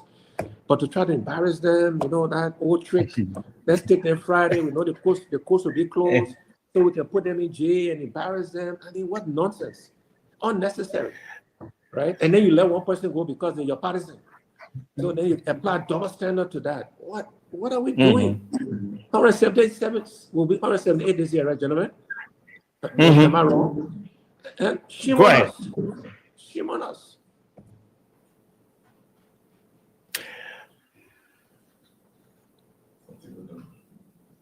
Oh, we are not getting the. No, he's there. I'm here. He's there. So let's Okay. ask one or Okay. let's ask one or two more questions so we can wrap it up. Yes. Okay. So yeah, we're gonna wrap it up. Mr. Cummings, in asking the one or two questions, I'm sure you political leaders that are going tomorrow, you people are anticipating a particular thing. What exactly you people are anticipating? Is it that the lawmakers are to be released, or if they are not released, what exactly you people going to do next? I expect that the courts will do the right thing. That the government will bring the charges. They will be read, whatever the legal process is. I'm not a lawyer, and then they'll ask for bail, for bond, and I assume because the risk of flight of them leaving or going anywhere is very low, the courts will let them go, and then the legal process will start. So I expect that will happen tomorrow, to be honest. I don't expect anything different to happen, but it's important that we are there so that Liberians see and the court see that we want to see the rule of law actually run its course as it should, and I expect it will. Okay, so who's going to ask the last question? Then we call it a day. You? Okay. Yeah. This mic. Go ahead. Okay, Mr. Cummings, let me just come up with the last question. It's basically about the country, the status of the welfare of the state. Looking at President Weah, he has spending power already, a few years ahead. Do you think that Liberia will see any change as they expected? Look, I hope so, and it's a good question to end with. Thank you. All the questions have been good, by the way. Look, I hope so, and we should all hope so. The early indications are not good. The all Liberians saying you will know Christmas is good by the eve, right? So far the eve not looking good, but then maybe at the last minute could be surprised. Something could happen. So I say we should hope so. We should hope that things will get better, that the government, President Weah, really start to pay attention to managing the economy, so reduce the economic pressure on our country and people. So my answer to your question is I hope it gets better. Again, early indications are not good. Too many own goals being scored, including what happened on Friday. But let's hope for the best. It's not in our interest for President Weah to not be successful. That means we're wishing our people to keep suffering. And I would never subscribe to that. As critical as I was of the CDC government, I always said I wish them well. I hope they do better. We always provided recommendations and solutions. And we start to do that now. We start to provide recommendations and solutions to the challenges that face Liberia. Whether they use it or not, it's going to be up to them. But we should hope for the best for our country and for our people. And we should hope for the best tomorrow at the courts, because there's no reason why these lawmakers should not be let go on their own recognizance and then to come back and go through the judicial process and let the government prove their case. It shouldn't be circumstantial, and let them come and prove it, and then Liberians and the courts will judge. Mr. Cummings, Liberians in and out of the country are wondering about your relationship with former President George Weah. Seeing the both of you now going to put hands together, move at the court tomorrow, it's a very big news. What is it like in terms of the relationship between you and former President George Weah? Look, I believe that in a country like Liberia, particularly, we are a very small country, gentlemen.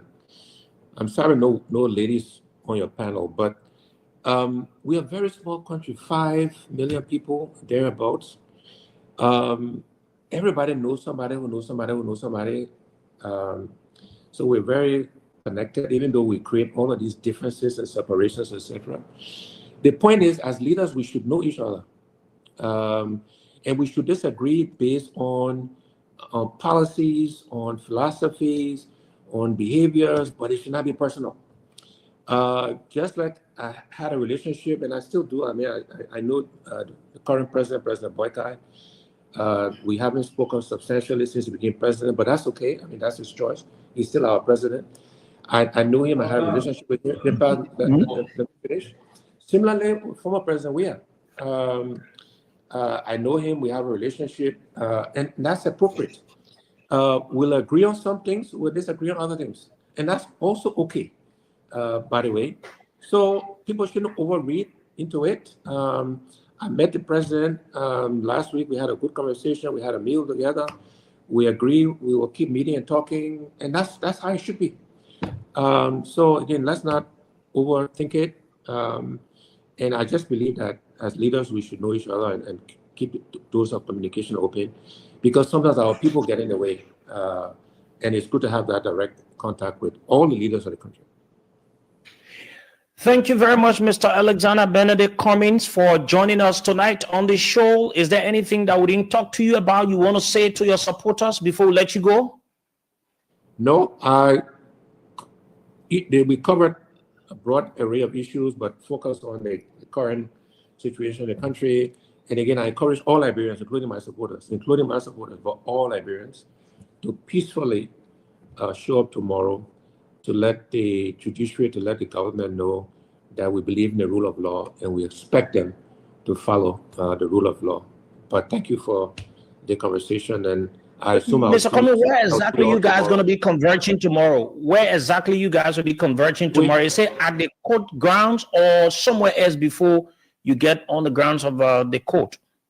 We're working on those logistics, but I believe we're converging on the court grounds. But we're working on those logistics now, so our teams are meeting to work that out. Okay. Thank you very much, Mr. Cummings. Thank you. Okay. Thank you. There you listen. You're listening to. Okay, Abu. Okay, there you listen to Mr. Alexander Benedict Cummings. We want to say thank you very much, gentlemen. Before we can join Musa, Musa is trying to get in what you guys make of what the political leader. Let me start with Wisdom. They play Wisdom. I will be the last.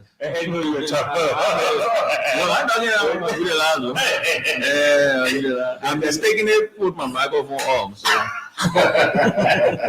So tell me sorry now. I will be the last. Can't go ahead. Okay, let's listen to Khan. I think we should have the political leader of the CMC. Mm-hmm. Sure. I think that's in time, just to allow him come in. We can let so let me come in, and I think it was quite so it was quite great, and listening to him. You know, these are political actors in this country, and we always have to listen to them, what they have to say. Do we have our own perspective of how they intend to govern this country whenever given a chance? So we are still hoping for the best for all of us. But I think he stressed on key issues. And for you to find yourself, especially being in the opposition, and seeing those voices that you people were echoing, especially at the time, talking about the issue of rule of law. Remember, he Cummings himself, he spoke about the issue about political interference and so forth in his trial involving him and that of Benin Ayure. And he said the government was having a hand in it. That was then on Former President George Weah. Now, he still cries out. So you sense the consistency in that. It's not, you want to term it on the basis of the fact that he still remains in the opposition and things that he taught me have changed and have not changed at all. And he is also not excluding himself and saying that there could be something practically wrong with us. Every time we are in opposition, there are things we say, and the moment the coin flips on the other side, when we get there, things we don't live up to it. Yeah, we don't live up to it. We don't know what's happening. He said maybe there's some water in the mansion there. But I think to a larger extent, supporting this process is good for him, it's good for the country. And these are actors. You don't want to come up when you need votes from the people. That's one thing. Sitting back and allowing it to work. Because now as we speak, everyone else have to now stand up for the Liberian people. I think we are at a crossroad where They need the voices of these people who will go to them when the time shall come. You can't wait until the dying moment. And when you know you need power from these people, that's when you are going to start elevating, their plights. It's now. There's no better time than this time. And that's why some of us, our consistency that we have had, I think it had helped to build up the people. But they are the leaders. We are not the ones that are going to be sitting in those chairs. They are the ones that are going to be sitting there. It's clear to all of you partisans and supporters. We're waiting for you to send to John the link. Yeah. All of the supporters and partisans, of ANC, you need to come up in your number, like your political leader. Yeah. He spoke recently, and he's calling on all of his supporters to come out in their numbers on tomorrow to stand for the cause. Meaning, we need to protect something in our country. They like you usually say, if we keep doing the same thing, we want to get different results. It's not possible. So you got to do something different to get different result. To get different result at the end of the day. So it is up to you. Yeah. We will certainly have with us the political leader. Oliver, you want to say that? No, I'm just awaiting my ability. So can I say a word too? Right. Okay, Abu, please go ahead. Okay, yeah. So we want to commend Honorable Cummings. I believe he spoke very profoundly, and these are exactly what we expect from those who are vying for the confidence of the Liberian people going forward. And very recently, we had our conversation on our platform, and we said the very same thing.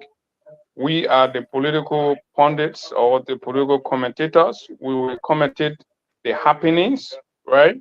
But at the end of the day, the very people who will be coming out to tell the Liberian people that, look, you can trust us with power, must be seen in solidarity with issues in the country that undermines the rule of law and that leaves the Liberian people to suffering. So if you do not speak when the Liberian people are crying, when the Liberian people are complaining, it becomes a little selfish only to speak out when it's 2028, 2029. So it is a good thing to hear from Mr. Cummings at about this time. And I think he spoke very profoundly on each of the questions that were asked him. And I think I am intrigued by the fact that they are considering working together in one accord. And the bottom line of all of that being pointed to the rule of law is key. And a very important caveat he sent out to his supporters and other Liberians: look, do not fall for the regime propaganda that assembling tomorrow is in any form a commitment to rolling back our peace or creating disturbance. Rather, it is standing in solidarity and in support for the rule of law.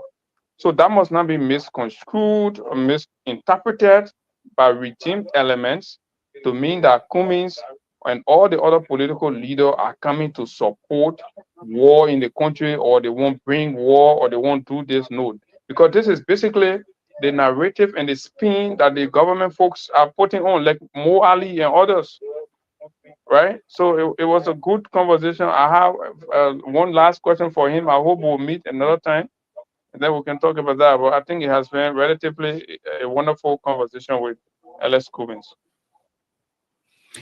Okay, we're waiting on Honorable Musa Hassan Bility to join us.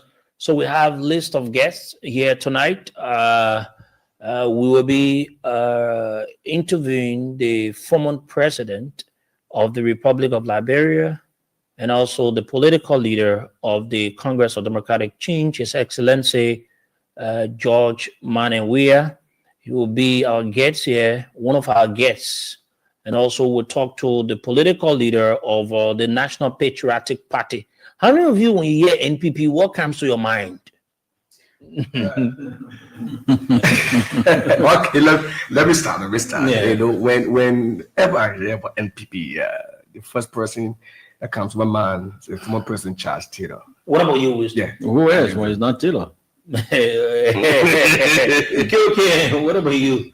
The bird, the pepper bird. Yes. Evie. We call it the Taylor's Party. Let me come. That was CDC. What comes to your mind? So what about Unity Party? Ellen Johnson selling. I mean, Say we was about the movement for economic empowerment. You talk about Kemayan. Oh yes, But now what? Unity Party. Why is always Ellen? No, but no. I mean, here's the reason why I think all of us went to Ellen Johnson Sirleaf. I think she managed to have had the Unity Party government in the Unity Party era, because the last time I checked, I saw Nathaniel Mangill as an assistant minister. Yeah. The minister of Internal Affairs. Exactly. The last time I saw George Weah, Serving as peace ambassador. Yeah. That was unity in unity. Yeah. What I see today is the fact that trained security personnel in the EPS who were trained to serve and protect the state, regardless of where they're from, being taken off government for a particular, perceived motive. Yeah. That's disunity, not unity. When you find people being dismissed from the Ministry of State, the Ministry of Transport, even those who voted the very Unity Party, being dismissed, not because they are not competent, but because they got employed between 2018 to 2023. That period. When you see that happening, that is not a Unity Party, that's disunity.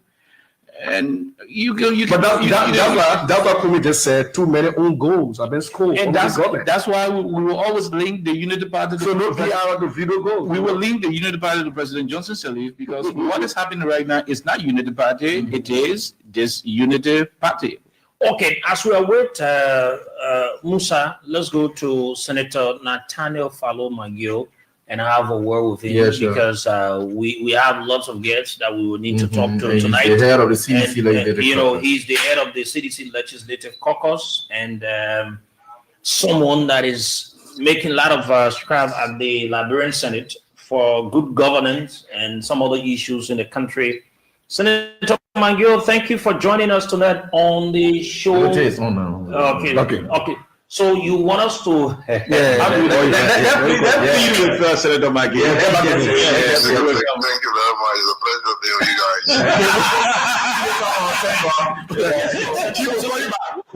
Senator, We will call you back. Okay. A political leader is on, so we'll call you back. Senator, we're going to join you shortly. It's so good that people listen to your voice, and there are people in Mangi that are listening. At least they are senator. So the senator got to wait for the political leader. His debit is comes already. Okay, I'll do a standby. Okay, Senator. The man is a soldier. Yeah. I like about Senator Mangill. He has. Let's go to honorability. He has what it takes. Okay, so let's now join Honorable Musa Hassan Bility, who's going to address the country. Honorable, thank you for joining us tonight. Welcome to our conversation.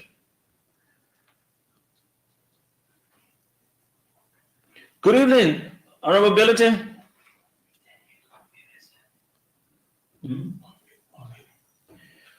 Okay. I think he's muted. That's why I'm trying to tell you. Can he unmute He's himself? okay now. It's okay. Mhm. Honorable Bility, good evening. No, I think you need to unmute yourself. We are not getting you. Can you just say a word? We're not getting what she's saying. Yeah, she was in unmuted. Okay, Honorability, just go out and come back. Then we'll have you. Because we had Mr. Cummings, it was very clear. I don't know what's happening with. Let him go out and come back in. Okay, yeah, sure. Because you see, we're hearing Musa. I mean, Musa. I keep calling Abu Musa. That is in from Abu to Musa. No, Musa used to, man. If you ain't know that, So, Are you hearing me now? Okay. yes, we're hearing you. Okay. Okay. Honorable Bility, good evening. Thank you for joining us. Thank you. Okay. How is the party and how are the people within your district in Nimba? This weekend I'm not in Nimba. Actually in Monserrado, and we have this almost I want to call national emergency, a threat against freedom, and so we have to be in town to make sure that we find a way to address it. So I'm in Monrovia right now. Okay, we have a team of journalists here from different media institutions. We'll be asking you a few questions, and our conversation going to center around tomorrow's convergence. First of all, we want to know you at the House of Representatives, representing one of the districts in Nimba County, Liberia at large. What do you make of the governance in the country? People are saying that you people are the problems of our country, saying things the way they are.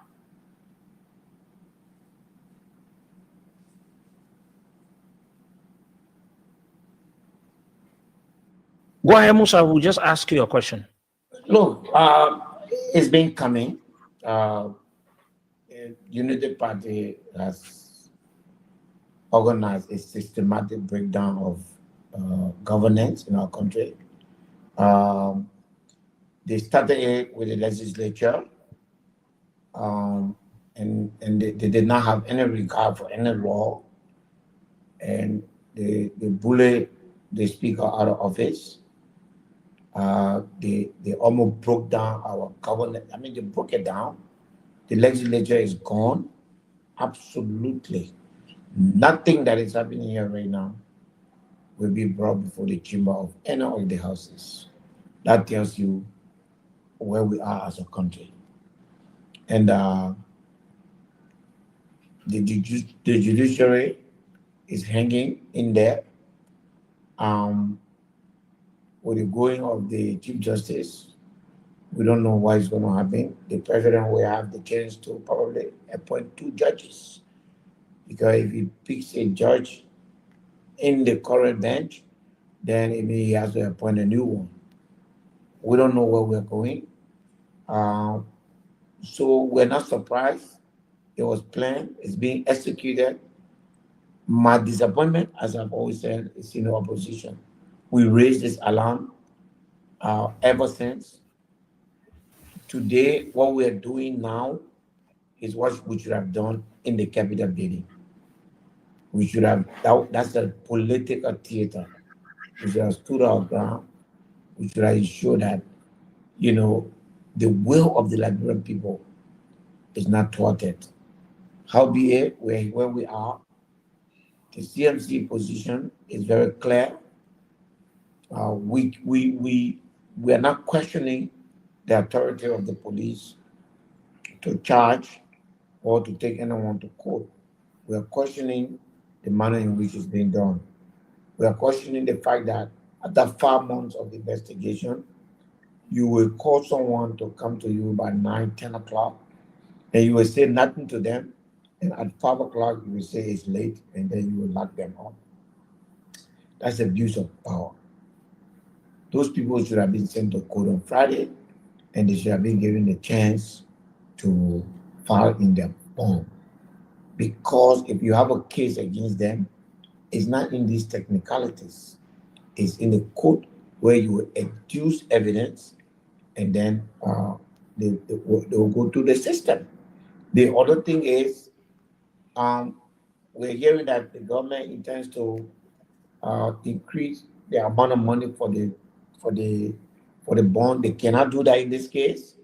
I'm not a first-class lawyer, but I'm a primary school student in law, and I know that a bond is required in a case where your action could have benefited yourself.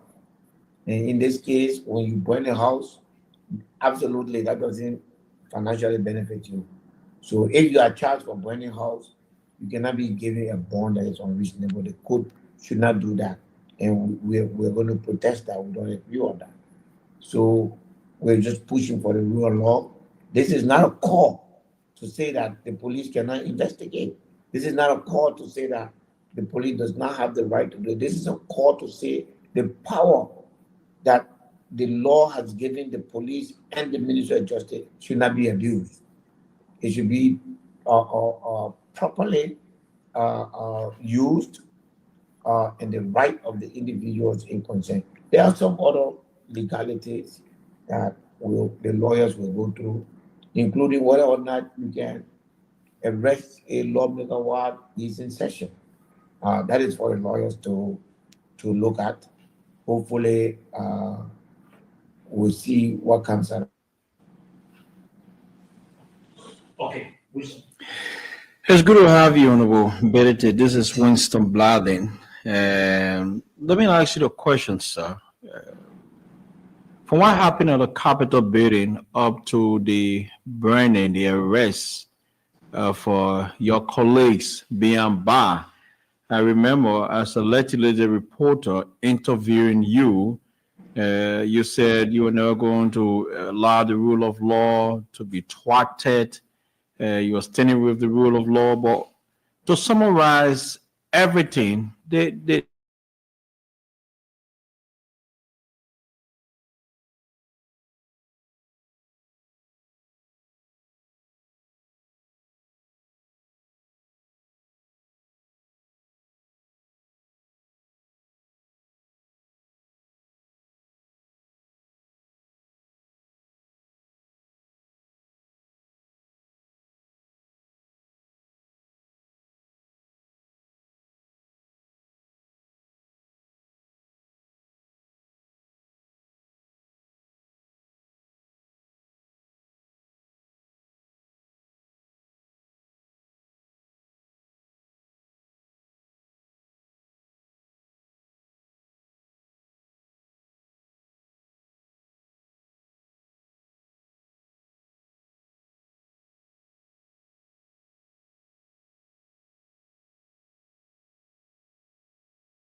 We will stay there until they allow us in, and I will consult with other political leaders. But we'll not just turn around just because the police tell us to turn around. No, we'll not. We'll not fight them. We'll not force our way in. We recognize the authority of the police. But the police needs to recognize our right as citizens to move freely. So if the police tells me I can't go, I have access to the directors, I have access to the deputy, I will ask them, what order do you have that I shouldn't go in the court?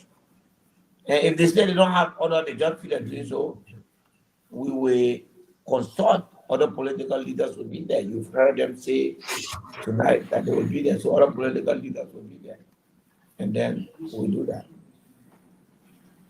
Okay. Now, I mean, a follow-up to this, you mentioned that there is a possibility that the government will want to muzzle your colleagues through the insurance companies. We're also getting intelligence that this is likely. I mean, it is possible that your colleagues, including the former speaker, might not receive, a valid bond. No insurance company may want to give that to him. Will you sit, or better still, jump in your car and escort Honorable Sibo, Honorable DB, and Kofa to South Beach? What's going to be your next mood? Then my colleagues come. The law will appeal that decision, and because if we these are lawmakers, as I was saying, they should be released on personal reconnaissance. They are officials of government. They are representatives of the people. They are legislators in session. They are protected by the Constitution. We don't even know whether or not they should even be arrested at this time because the legislature is in session. So we cannot allow their right to be violated. Okay, Bility, it's a pleasure. I'm Coris Kanga from Truth FM. Tonight, I want to ask you this question. You normally write on your Facebook page as letter from Sackley PA. You speak about the rule of law always. What reform do you think is necessary to ensure that our judiciary system is not influenced by political pressure? Let me start on that point. Well, the executive is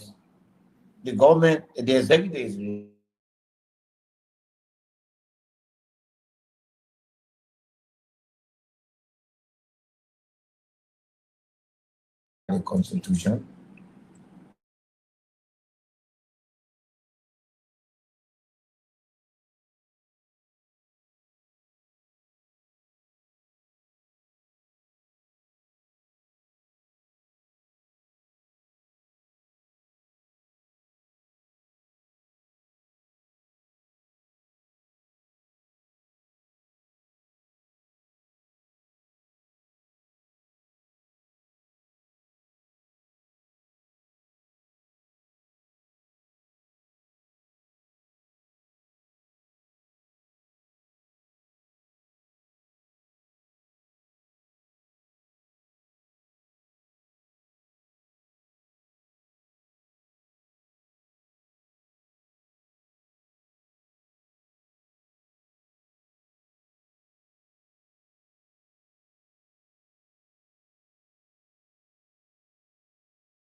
Avon. Also remember, I think it was on Friday, the current president visited that area. Less than an hour after former President Weah paid visit to the home of the late First Lady, and we saw the release from the executive mansion. But when he got there, he's a common person, understands tradition. He did not, make known the amount that was given to the family. That one good thing I admire about him. Was something that happened with a lot of people. He did not make known that amount, and then they requested. He said, since that thing happened, we have not killed cow. We really want to kill cow here. So he looked at it for long. He said, you're asking for one, I will get two. I will ensure that one come here tomorrow, and the other one should please, be in Grand Jide. Then they requested that they needed his presence at the funeral service of the fallen First Lady. He said that I got this trip already arranged, but I'm going to show that my team, be there. And everybody that came, in fact, at that particular moment, the late Putin, Yenebo, made it clear. He said there were speculations all around the place, that they may supposed to marry Mami, the former Samuel Kayado daughter. The Yenebo made it clear that at no time, so in fact, they may have never interacted with this girl before. That is very first. Let's leave that. For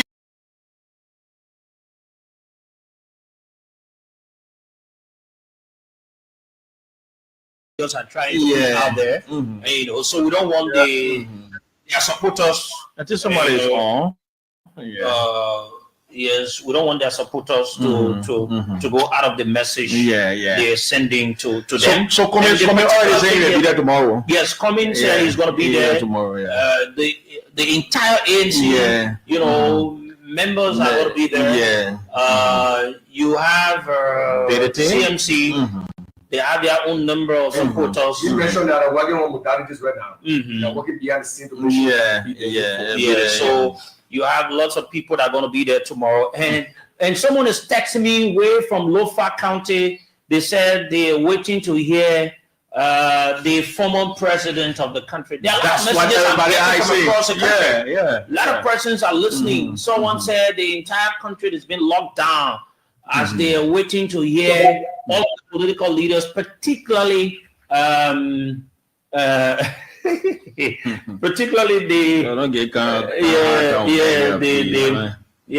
we're making efforts to have the guys, let me give a recommendation, man. Abu, you want to say something? Yeah, I just quickly want to recommend, since I know the desire now across the country for former President George Weah, right? And there are a lot of political leaders that we're having conversation with. Right after a conversation with the NPP political leader, can we take a break with calls to hear from Liberian before ushering the next set of leaders? I think to allow them the opportunity to exhaust and respond to the different conversation that each of the leaders will have instead of everything. If not President Weah, will just sweep everything away. Yeah, the way they can say, somebody can say big boss. Have you heard some people can say the big boss? George Weah is the big boss. When the big boss speaks. So is it suggesting that we take the call before President Weah comes? They will go by. Let's just take that down. No, let's just take. When we hear opposition tomorrow morning. I'm saying we're getting a lot of stuff from your background.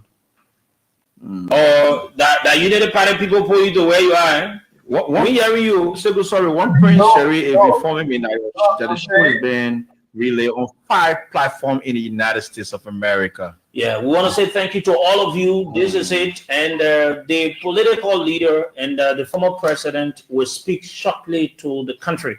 And we hope and pray that every one of you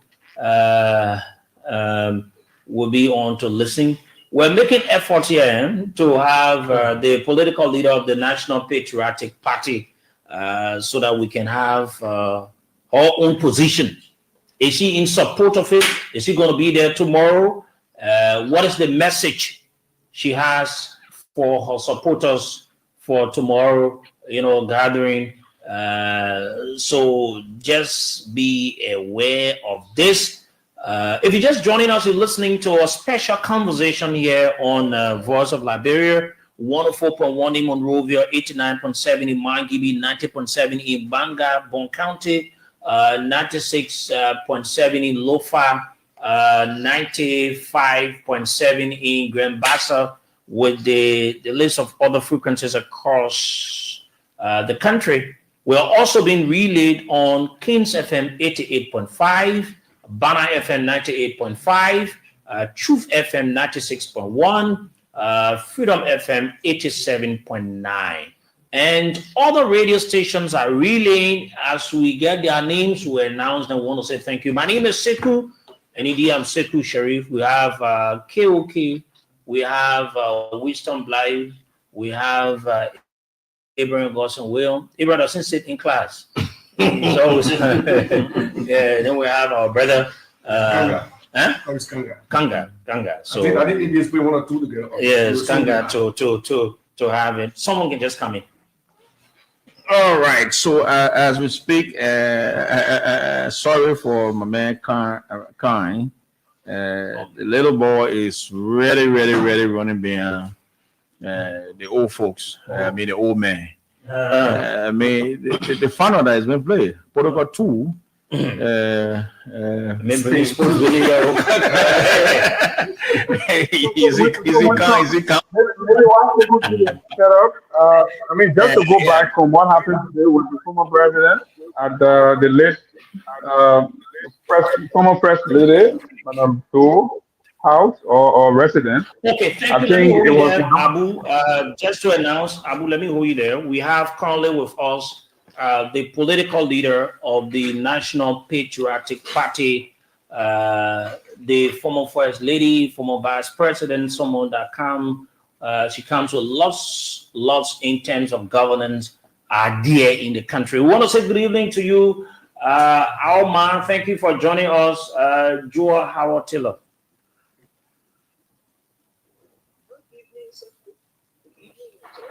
The platform. Good evening, Liberia. Great. It feels good to have you on the Sunday. First of all, how did you see the Sunday? How was service today? Well, Sundays are usually my days for myself, so I do church and do family time. But today I went to the prison to see former speaker and other lawmakers who were incarcerated. So it was a very sad day for me today, seeing them where they were. How exactly, what ran to your mind seeing your colleagues, people that you've worked with in the past, and seeing national leaders being treated the way they are currently treated? What ran to your mind? The first thing that came to my mind is how divided Liberia is. Because since the arrest of former lawmakers, I've been paying attention to the media, the social media. People are saying all kinds of different things. Sadly, we have already condemned people, but as a lawyer, I know that everyone is innocent until proven guilty. So as far as I'm concerned, they are innocent until the state can prove that they are guilty of the charges that have been levied. And no one's looking at that. Everybody is saying, oh, they did it to other people, so we're doing it to them. There's a lot of hatred in our communities. There's a lot of division amongst us. And it's sad that a country almost 180 years, we'll keep doing the same things. The circle continued from the 80s to the 90s to the 2000s. We're still in that circle. And my prayer today was, oh God, when does this end? When do we love one another? When do we unite as a people? When do we build? Because in the midst of all of this, there can be no building. When you are destroying something, there's no way you can build it. And I think Mama Liberia deserves rest. Mama Liberia deserves peace. Mama Liberia deserves unity at this time. And I don't see that happening. I just see more division. The country is divided on blue and green lines. And, if we're not careful, as I said before, I don't know how far this will go. Something needs to end. Something needs to end this cycle of violence, this cycle of anger, this cycle of hatred that we've gotten ourselves caught up in. And for me, that was a sad part of my day, just coming to grips with that fact. Okay, thank you very much, Alice. Now, we have a very serious issue in the country. Not to take much of your time, are you going to be part of political leaders tomorrow that will converge on the grounds of the court in support of lawmakers that have been treated by the government in such humiliating ways? I would definitely try my best to be there. I'm a part of the opposition, and I usually would, fall in with them when anything is happening, because we must come together. This is I think this is an attack on the opposition, and all of us need to stand together by our voices, by our actions, by our words. On Friday, a picture showed up that broke my heart. I saw General Carlos Gray standing alone on the grounds of the court, and my heart was just broken, because it could be anybody. Sometimes people are saying, "Oh, it's not me, so I don't care." That them, let it happen to them. But it goes beyond us and them in a situation. And I saw Carlos stand up by himself with his hands folded on his chest, seemingly as a lone soldier. What I pray for tomorrow is that the laws of our nation will take preeminence over everything that will be happening there, and that this is a bailable offense. I don't think those lawmakers that are being elected by their people will run away. I pray that they will be given a chance to perfect their bonds, and that they will be released. And that when the process begins, when the court process begins, we will watch the case and make sure that the law will be the law. So this is a long, long process. I don't think it will be a day. It will be. It's not an event. It's a whole process that we have to watch and pay attention to. So I will be following the process very, very, very closely myself to see and to ensure to add my voice to the voices of those who will be gathering, whether tomorrow or any other time. But the fact of the matter is, I'm praying that the laws of our country will be respected. The case is now out of the executive branch to the judiciary. They have their own responsibilities. They have their own laws. They have their own statutes. They have their own operations that they must do. And I pray that will go according to the laws of our country. Now, requesting or hoping to see that the court tomorrow will do the needful is one thing, and the court itself doing the right thing is another thing. Why, if you political leaders going to the court tomorrow and not seeing those of the lawmakers being allowed to be signed for, or maybe bonds being issued towards them? What next will you political leaders do about it? As a law-abiding citizen, we have to take cue from Fonati's stand in this whole process, that he will follow the law to the letter. I think we will do our part, and we are hoping that the court will do its part.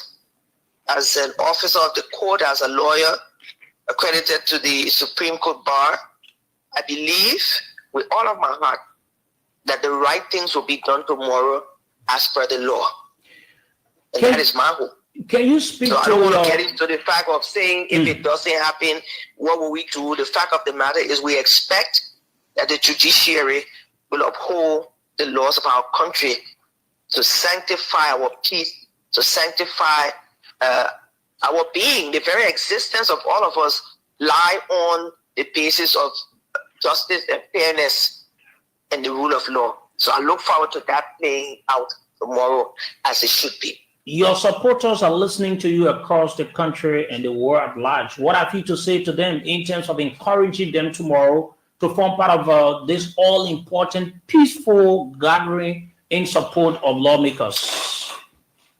And I know there will be people listening from Grand Video, people listening from Grand Crew, and people listening from Nukuta, and people listening from all across the world, because this is something that has grasped the attention of not just Liberia, but other people from across the nations of the world. Everybody will be watching. Everybody may not be able to show up at the Capitol building, but at the judiciary, but I want to tell you that everybody will be looking. And what we expect is that the rule of law will take preeminence over everyone. What I want to say is that that is our hope. That is our expectation. And we will follow the process. And I'm sure, God being our guide, that is what will happen tomorrow. If it doesn't happen, then we'll have to see what else can be done. But I'm hopeful that the judiciary, with the political tensions, with all of the things happening, will do what is right and what is just. Do you trust the judiciary system under this current government? But let's just look back to a few weeks ago when the whole country was in an uproar. Oh, the Supreme Court will not do the right thing. The Supreme Court did the right thing in December. And with all of the noise, they came back to clarify what they meant when they said ultra-virus. So I believe the court has its own burden upon its shoulders to maintain the peace and the sanctity of our country. And I don't think that will change tomorrow. I don't think so. Okay. Madam Vice President, you have your political party. You are the political leader of the NPP. How involved is the party going to be? I understand you already made the commitment to be there tomorrow. You said you will try to be there. Is the entire party, or better still, is the party mobilized for tomorrow's event? That's my first question. Well, the messages have gone out across all social media handles. And we're looking forward to our people gathering to show solidarity, to show strength, and to show that what is happening affects people across the nation, not just one group of persons. So I'm sure you will see many people gathering there tomorrow. Let's see how the whole day goes. The fact of the matter is, when you step on the ability of stepping on the rights of many more persons, it's quite clear. And you know, we have to be careful, because there was a video now playing a few months ago that showed what happened during President Weah's tenure. He was very tolerant of opposition voices. There's a video that shows the current president showing up at a rally and saying George Weah should be removed from office.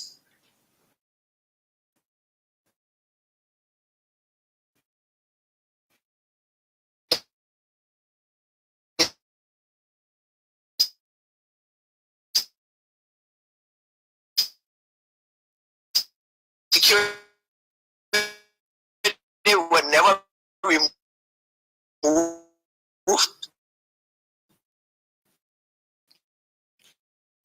He was never reprimanded. Okay. President Weah never said anything. You know, protesters happened before. Well, that we're not concerned about it. What I'm concerned about is the fact that during President Weah's tenure, because they like to, you know, say, oh, it happened this way, President Weah, so we'll do it again. The current government came on to the scene with a mandate that they will do better, that they will follow the rule of law, and that they will not repeat the mistakes of the past. So people might be saying, oh, we are afraid to show up, or we don't want to do this. The fact of the matter is that this kind of a hearing draws the attention of everybody from across the world, and it will draw the the attention of people from the opposition. And so I think people should be allowed to go on the grounds of the court. Nobody is going there in violence. We are going to find out. We are going to show our support to make sure the right thing is done. And we hope the judiciary will do the right thing. But the fact of the matter is, even former vice president at the time, Joseph Boyka, was a part of a protest, and the videos are floating all around social media, calling for the removal of a sitting democratically elected president. Okay. Nobody harassed him. Nobody said anything. In fact, President Weah didn't even make a comment at the time. Former President Weah, who was President Weah at the time, never made any comment. We just allowed them to go and speak. So they should allow us the same kind of rights that we are exercising in a non-lethal, in a non-violent way. Okay. And I believe that is what will happen tomorrow. Lastly, from my end, before I go to my colleagues, Madam Vice President, the government, according to what we are learning, is trying to muzzle the insurance companies not to grant, an insurance bond to each of the lawmakers under question. There is also another report coming up. We're yet to independently verify it, that all of you political leaders and your people might not be given access to the grounds of the court. You might be prevented from assembling. What are you going to be advising as a political leader in this, a temporary marriage to your other colleagues? What are you going to be advising to be the next step of the opposition community if the government would decide to be bent on not giving you the chance to assemble, not granting bond to those people who are already at the prison? What are you going to be advising? The fact of the matter is, if they say the presence of opposition, members of the opposition community cannot enter the grounds of the court, and that court is a place that is blind, because the reason why the eyes of justice are blind is that they will treat everybody under the rule of the law equally. There's a whole corridor. Liberia, moreover, is not just in the courts of the judiciary. The fact is that people will gather tomorrow. People will gather in different places, and I believe to show that we are concerned, the government needs to be tolerant of the voices of its people. It doesn't matter where the voices are coming from. The last time I made a simple statement that for 3 weeks, they will remove security officers. Nobody is afraid. We're not afraid because this is our country. And if we all want to live here in peace, then we should grant each other the rights that are due us.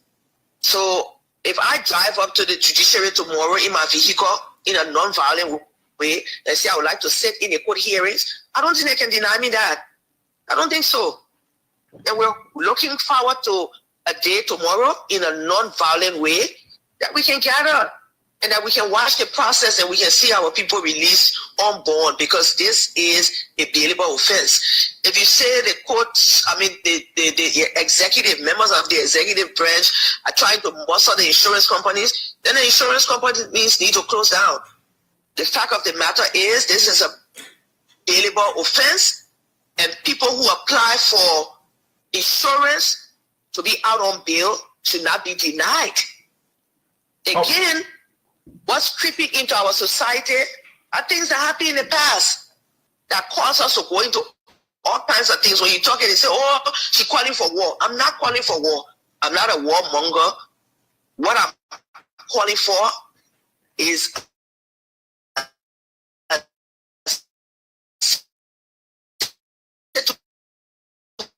in our country that all of us will live in peace, will live in harmony, will live under the rule of law. Unity Party, from wherever they are, those who are muzzling people and trying to stop bonds, that this is not the Liberia we hope for. This is not the Liberia that they petitioned the Liberian people to give them 51% of the votes. That was not the Liberia they said they would have created. They said they would have created a better Liberia. They would rescue the country from the throes of whatever they thought they saw,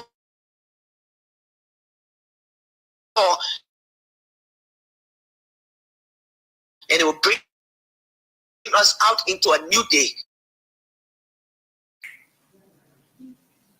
You have to look at where we are today as a product of everything that has happened in our country.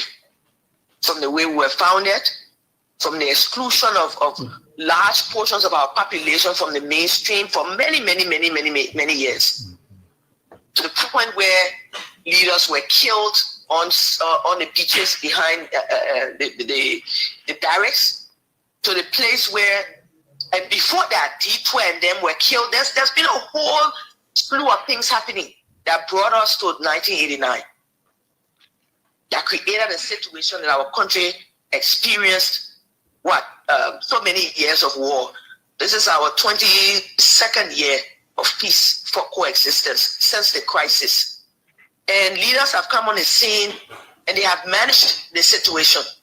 They've also taken cognizance of the fact that every decision that is taken affects the lives of 5.2 or 5.3 million people. And it's not just about Fonati Kofa. It's not just about Dixon Sibo. It's not just about the lawmaker from Grand Juliet. No, it's not about the lawmaker from Monserrato. It's about a basic constitutional right lawmaker, or whether you are a simple citizen living in Liberia that goes through the judicial process. And quickly, this ongoing situation is showing.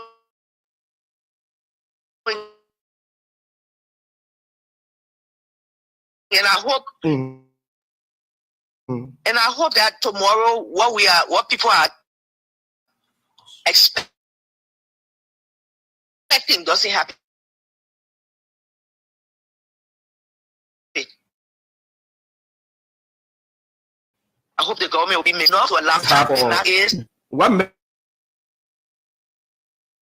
it started. A sitting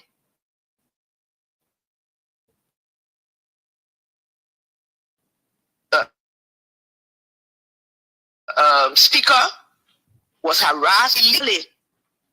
He decided that he would resign for peace sake, because everybody said, "Oh, leave it for peace sake, leave it for peace sake." He stood his ground. He made his point that no longer will you just go and decide that as the executive you don't want to work with the speaker. We should be working with everybody that gets elected, because God puts people on board at different levels. You may not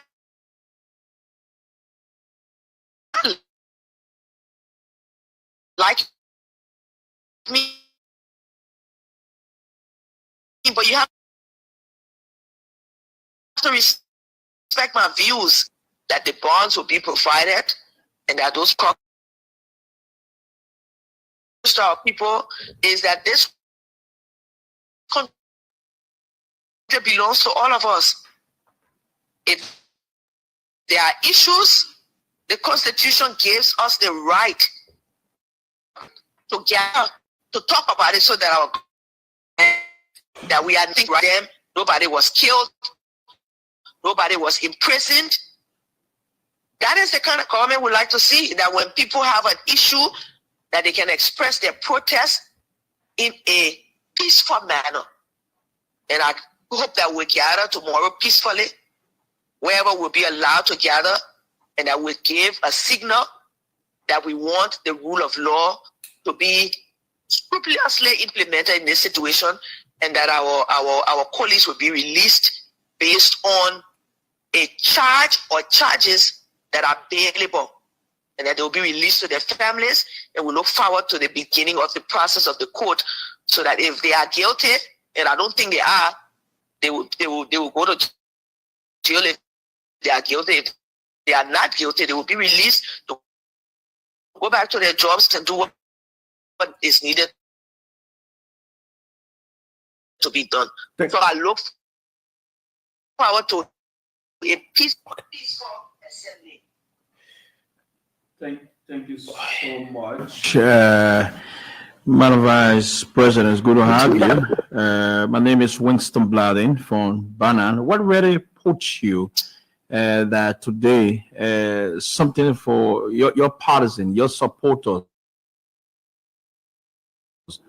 have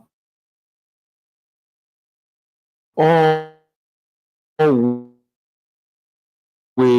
have a doubt asking us to someone to more ground. Well, I've been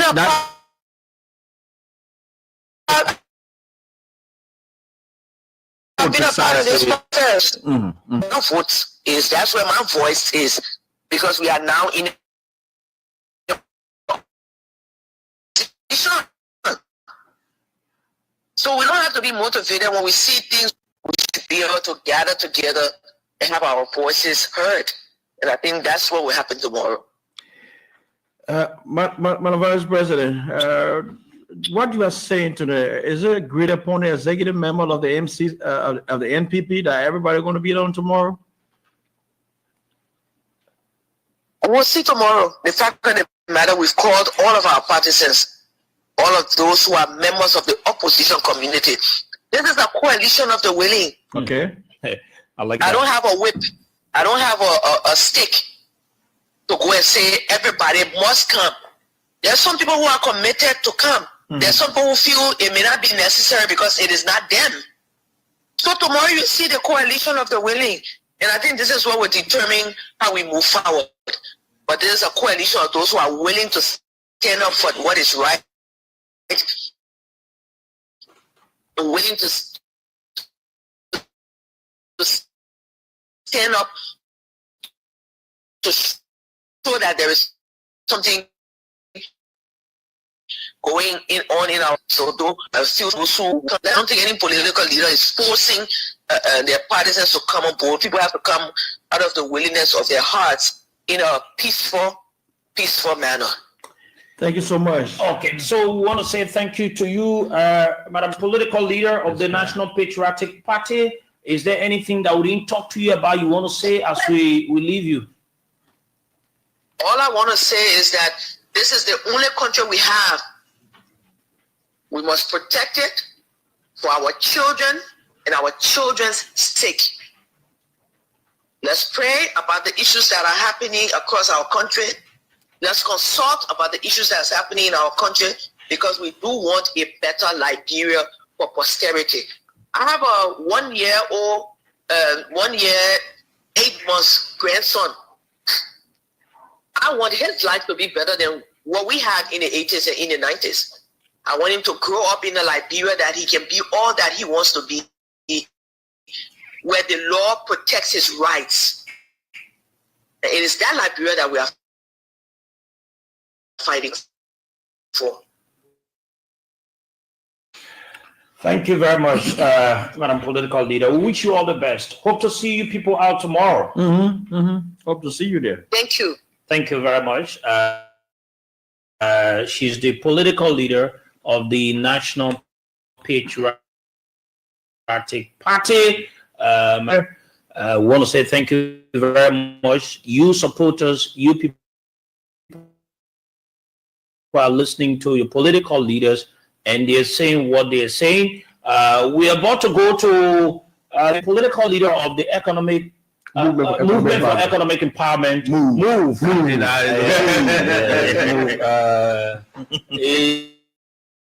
His Excellency the Maxwell Saah Kemayan, former Foreign Minister of the Republic of Liberia. Our producer, do we have anything now from the political leader of Move, so that we can? Okay, so we're about to join the political leader of Move now, right here, to have him to say what exactly he has to say concerning tomorrow's gathering. Political leaders are speaking, folks, and it is very interesting. One would say it is so interesting to the point it has caught the attention of all of the political leaders to come out now and speak to their supporters.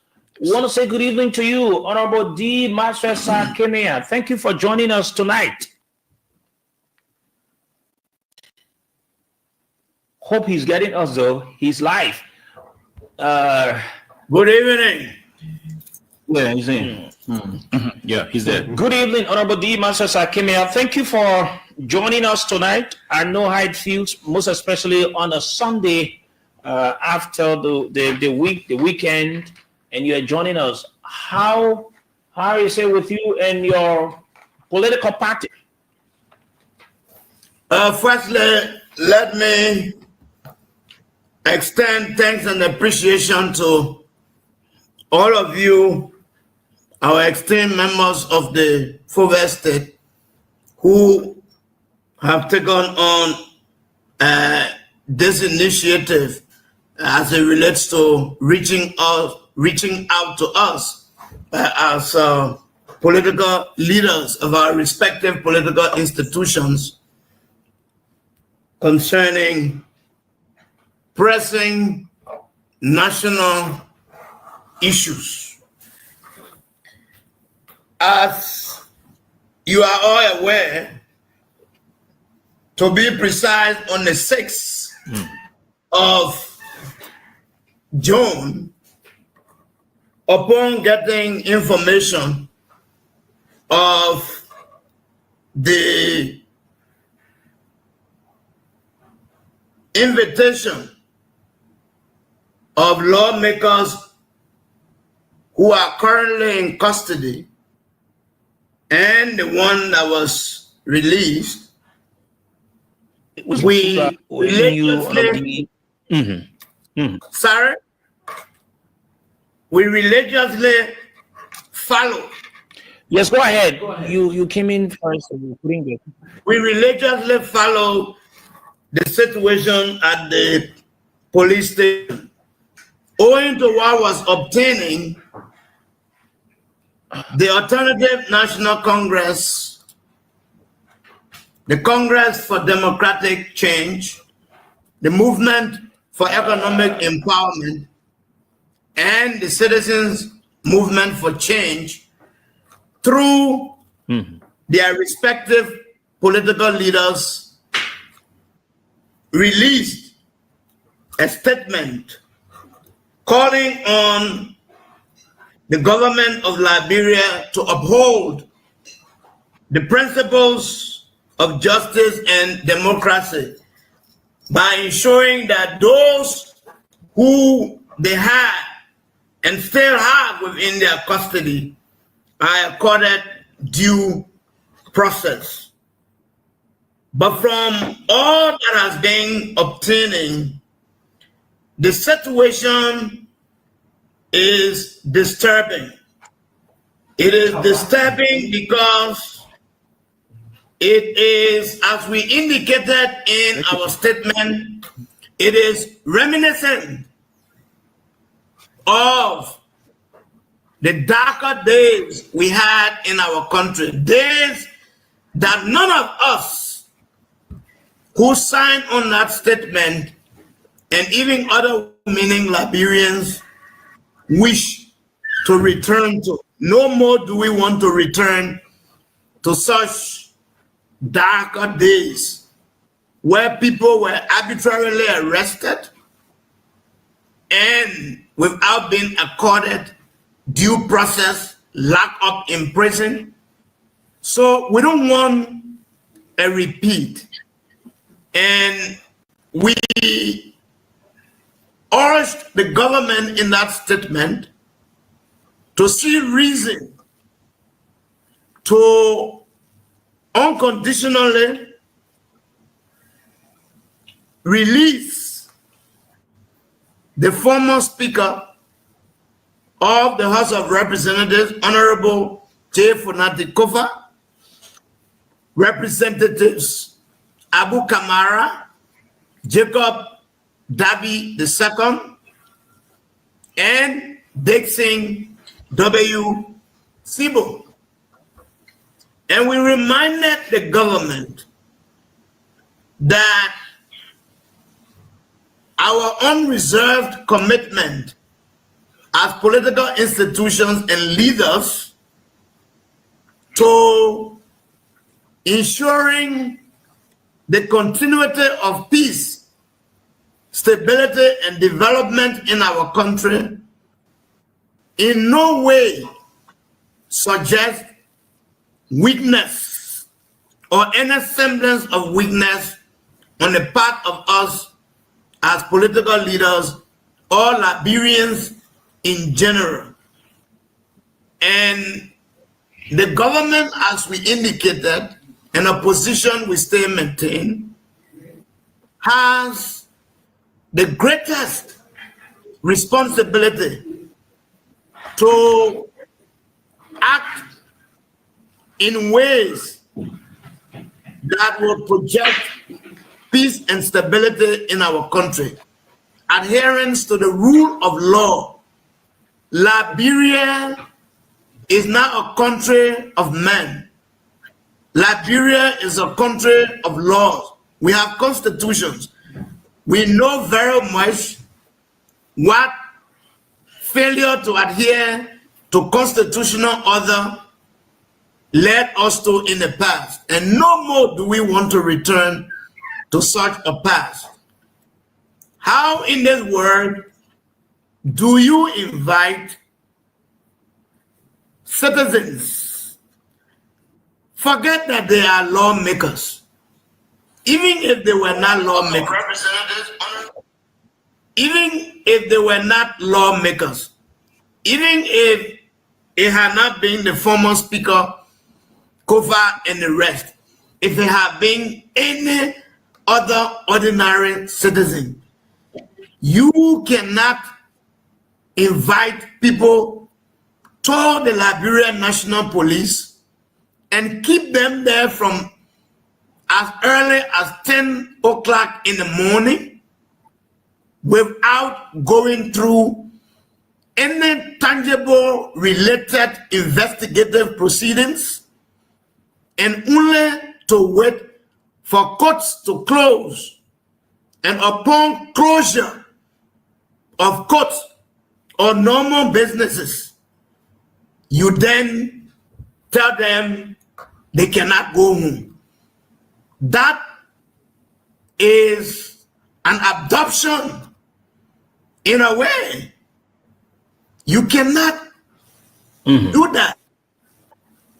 That is torturing mentally. It is an abuse of power. It is against the dictates of our Constitution, of the rule of law, and only to find them at South Beach. You take them from the Liberian National Police and transfer them to the Central Prison. It is unacceptable. This is not the kind of Liberia that we crave for.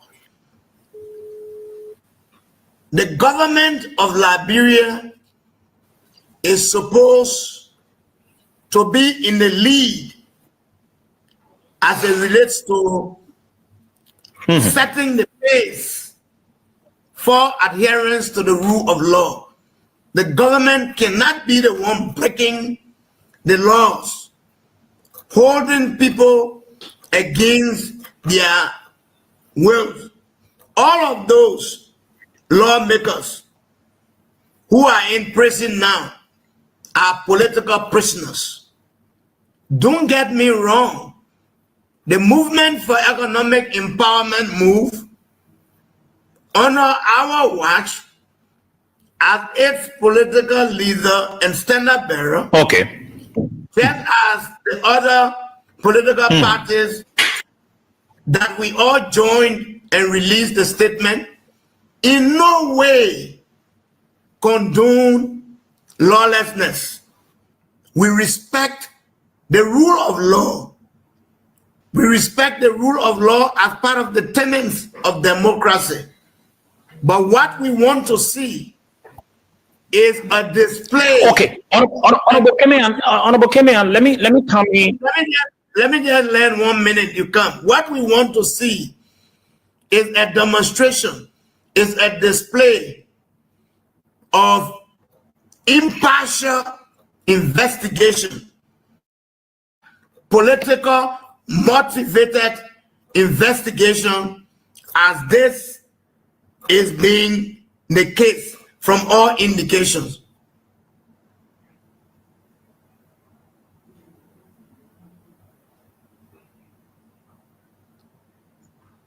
Yes, Did you get the asked me question? No, I did not. I Yeah, did what- not. Please repeat. Okay. I said, what have you to say to your partisans? Other political leaders, they said exactly what they wanted to say to their partisans, and you are going to be part of political leaders that are going to be coming out tomorrow, pledging support, calling on the government to do the needful, allowing the laws of the land to be respected. What have you to say to your partisans tomorrow in terms of encouraging them to come out in their numbers?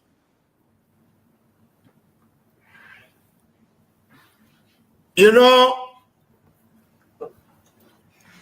I've always said and I maintain the situation that is obtaining in our country with the current administration, it has to do with the black cow, white cow, brown cow. We cannot be in a situation where the king for the black cow, white cow, brown cow say, we are not the ones. And until it went on to the king for the last cow, what am I saying? Injustice to one for us is injustice to all. We respect the rule of law. We are an integral part of the coalition of the willing, if I may term it that way, taking a cue from former Vice President Chief Dr. Weah. We want to see our partisans and all other Liberians. It is within their rights to peaceful assemble. And so all of our partisans have been following this. And there is unanimity in terms of purpose and intent to uphold the rule of law as it relates to the movement for economic empowerment move. And so all of our partisans and other Liberians who are standing up to protect the rule of law, they are at liberty to exhibit, to peacefully assemble in solidarity and in support of not just the rule of, not in solidarity and in support, not just with the lawmakers who are currently in detention, but with all other victims of anti-rule of law campaign, which is going on. All we do is we want our partisans and all others who are turning out tomorrow, who are coming out tomorrow, to remain peaceful and exercise their franchise, their democratic right of peaceful assembly within the confines of the law. Let them do away with any form of provocation. And we also call on the government of Liberia through the Ministry of Justice and the Liberian National Police to guarantee and protect the safety of all Liberians, inclusive of the partisans, well-wishers and supporters of the movement for economic empowerment move, who will be coming out tomorrow to peacefully assemble and show support and solidarity for our lawmakers who will be going to court and for the rule of law. So yes, MOVE supports that, and this decision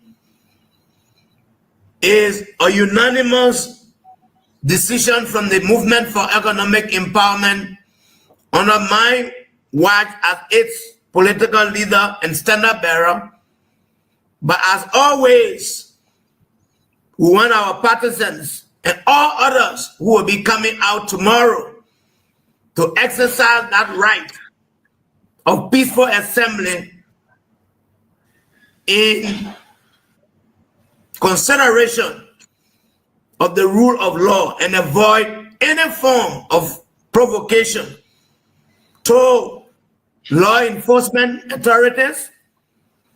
And we also call on the government and its related law enforcement authorities to do away with any form of provocation to our partisans, well-wishers, and citizens who will be exhibiting their right to peaceful assembly tomorrow.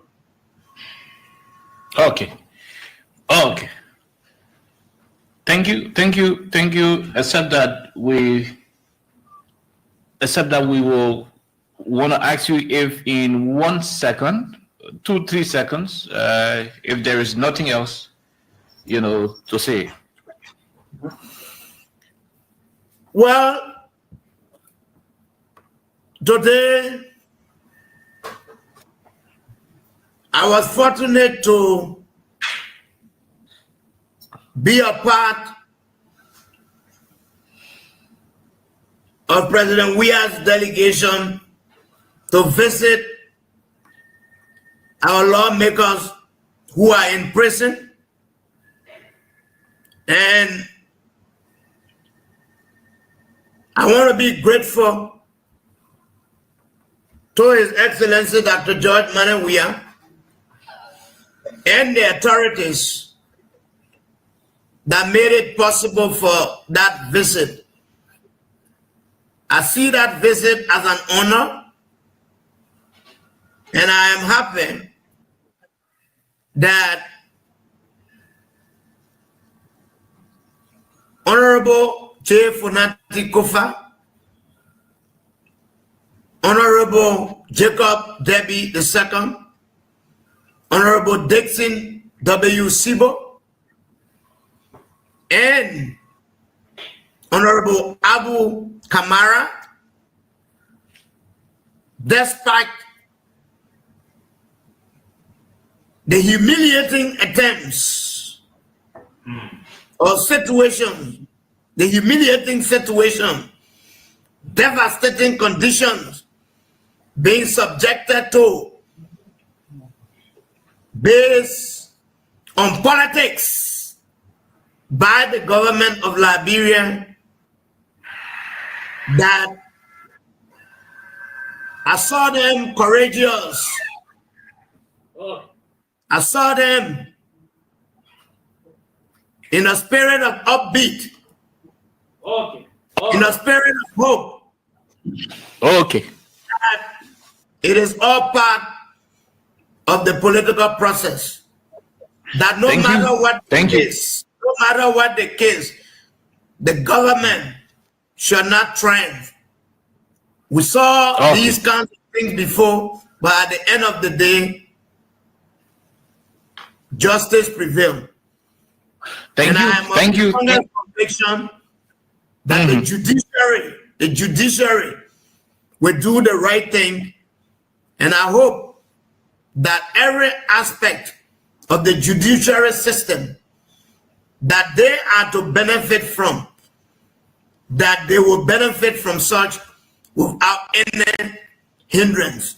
But the Movement for Economic Empowerment MOVE and its partisans, under the sound of my voice, will join other partisans and well-wishers from other collaborating political parties to be all out tomorrow. But again, I end on this note that they must be out there and exercise their right peacefully and do away with anything that has the semblance of disturbance, of chaos, of being unpeaceful. And the government is under the responsibility to ensure that their rights are protected, their safety will be protected tomorrow. Thank you very much. Thank you very much. Thank you, Honorable D. Maxwell Saah Kemayan, a political leader of MOVE. Sekou. I think at about this moment, we will have to take a break.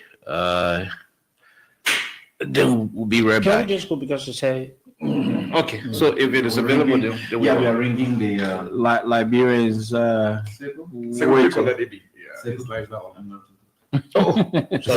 Sorry. Yeah, so and we are ringing the numbers of the former president of the Republic of Liberia and political leader of the Congress for Democratic Change and the Coalition for Democratic Change, to have his voice added to other voices we've heard so far.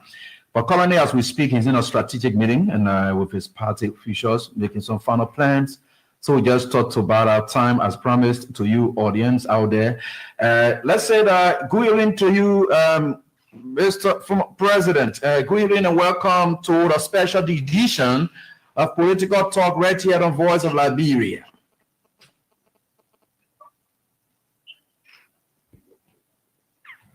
Hello?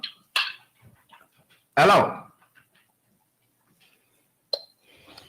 Hello? Hello? Yeah, hello? Hello? Yeah, how you doing? Hi there, Mr. President. Yeah, hi there, Mr. President. This is Ibrahim Weah, and we have a squad of journalists here, Sekou Sharif, Kine Oliver Kine, we have Cory Kanga, we also have Winston Bility, and we are all together here tonight discussing political issues, especially in the wake of what unfolded over the weekend and tomorrow's activities expected at the court hall. We want to say welcome to this special edition of Political Talk tonight. Yeah, thank you. Thank everyone on the show. Okay, great. Well, we've been speaking with political leaders from other political parties, and they all did speak to us and with us, and Alexander Cummings, and your former vice president, and Joe Howard Taylor just left the scene. Ambassador D. Maxwell Kemayan just left as well. Tomorrow, there is currently a situation in the country involving the former speaker, your party stalwart, and others, partisans, and who are representatives who are locked behind bars. First of all, what's your initial reaction to what has happened the last 2 days? Well, tomorrow is the court day of our CDC legislative leaders. You know, first of all, I want to condemn the action from the government to detain our legislative leaders with the intention of sending them to prison. Their rights were violated. Disregard to the rule of law. I believe that this was premeditated. You call them for questioning. These are lawmakers. These are leaders of the country. You call them to ask them questions. You waste their time, and then you turn around and go crap on and detain them. This is wrong, baby. This is wrong. And tomorrow is supposed to be court day. What are your expectations on tomorrow?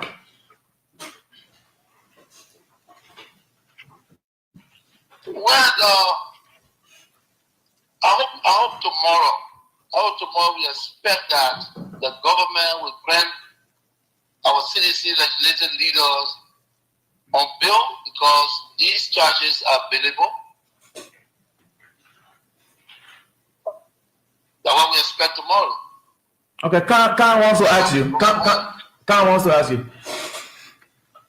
Okay, Mr. Former President, the other political leaders who spoke before you made it clear that they are going to be assembling on tomorrow with their partisans. Mr. Alexander Cummings of the ANC said that. Honorable Musa Hassan Bility, similarly with Madam Joa Howard Taylor from the NPP. You are the political leader of the Congress for Democratic Change. Will Liberians see you at the court? If so, will you be going to the court with your partisans? What will be at the court tomorrow? And we invited all our citizens, seditions and coalitions members to attend our peaceful day tomorrow at the court to give support to our legislative leaders. I will be there by the grace of God. So seditions honor your voice can be rest assured that you will be there and you are calling them to accompany you as their political leader. Is that the reading? Well, I'm calling on all citizens, all of our parties and well-wishers and sympathizers to come to the court, be peaceful, and to support our lawmakers. It's very important for us. We want to boost their morale while they at the final stage. I think it's good for us to go there. We'll be peaceful. We'll be there to listen, and then I will hope that the police will be there to accommodate all of us. Okay. And those that are going to give the verdict. Okay. Go ahead. Good evening, Mr. President. My name is Corey Skanga, and I come from Truth FM this evening. Just one quick concern. Some Liberians are not happy. They've been talking about they expected to see you when the former speaker was taken and honor was taken to the Liberia National Headquarters, the police headquarters. They did not see you there until they were taken to Sub-Beach. Now they're coming up now to be able to see as to how things can be done. They were not happy about the way you were slow to come in, Mr. President. How can you speak to the mass of those Liberians? Well, who are those people you're talking about that was not happy? I mean, Liberians, both the members of the CDC and other people. How will you even suggest that Liberian CDC people was not happy? One person's opinion cannot be a general opinion. You understand? I'm the leader of the party, or something happened. Don't you think that it's important for me to govern our citizens and our people and listen to what happened and go there a day after? Don't you think so? Did I abandon my people? No. I went there today. I was in the prison with them. Or you wanted me to go when everybody is going? So what's the difference? I show concern. But by going to the prison today, spend almost 2 to 3 hours today. Is that not sufficient for you to know that I care? His Excellency, let me say good evening to you. My name is Sekou, and I'm Sekou Shari. It feels good to have you on the line to speak to your people in these difficult times in our country. You led this country for 6 years, and you allowed a lot of things. People spoke out, people protested. Under your watch, police gave them food and other things. But under this government is contrary. And there are reports that the police will be denying you people access to the grounds of the court on tomorrow. And you are noted for being a very peaceful person. What exactly can you say to your supporters that are listening to you in and out of Liberia, people listening to you in Lofa, other counties that will form part of the gathering tomorrow when such happen, in terms of the police denying you people access to the grounds of the court? Well, is that the rules that police deny us access to the grounds? I don't think so. The police are professional police, and I think that tomorrow, they will do their best to accommodate everybody that come in there. And then we're going to listen, they're going to guide us, and then we'll listen to them because we want it to be peaceful. We want everyone to be heard. We also want to be part of it. We are citizens. So sure, our right will not be violated for going to support our leaders. That our right. So I think the police will do their best tomorrow to make sure that every citizen that comes there will be accommodated, and we will follow the ground rules. Where we are. His Excellency, why if it happens? Because this police is noted for ruthlessness. Say that? I said, why if it happens? Because this police is noted for ruthlessness. Well, I led the national police, so I would not make that statement because on national police. So when I show they stay in the post, they understand the system, and they know that they have to make sure they are to protect the citizens in our countries. So I don't think that it will be ready tomorrow. The police, they have to do their best to make sure that we come there to listen to the verdict.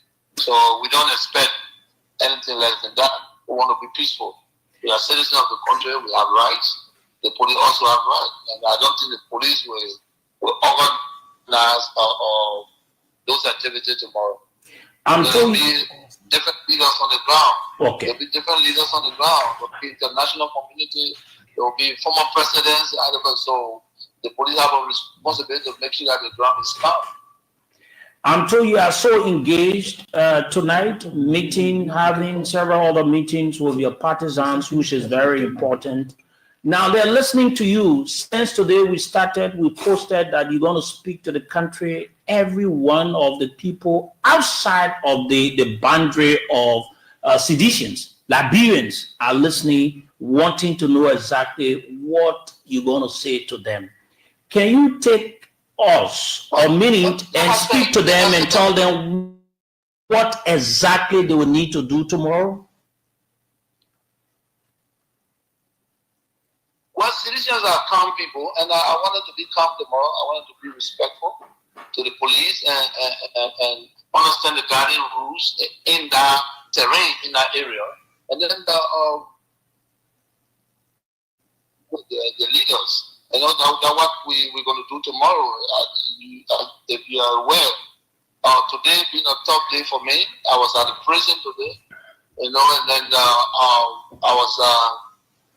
I went to the late Madame Doe home to sympathize with the family, and then while I was in a meeting, they called me at 9th Street.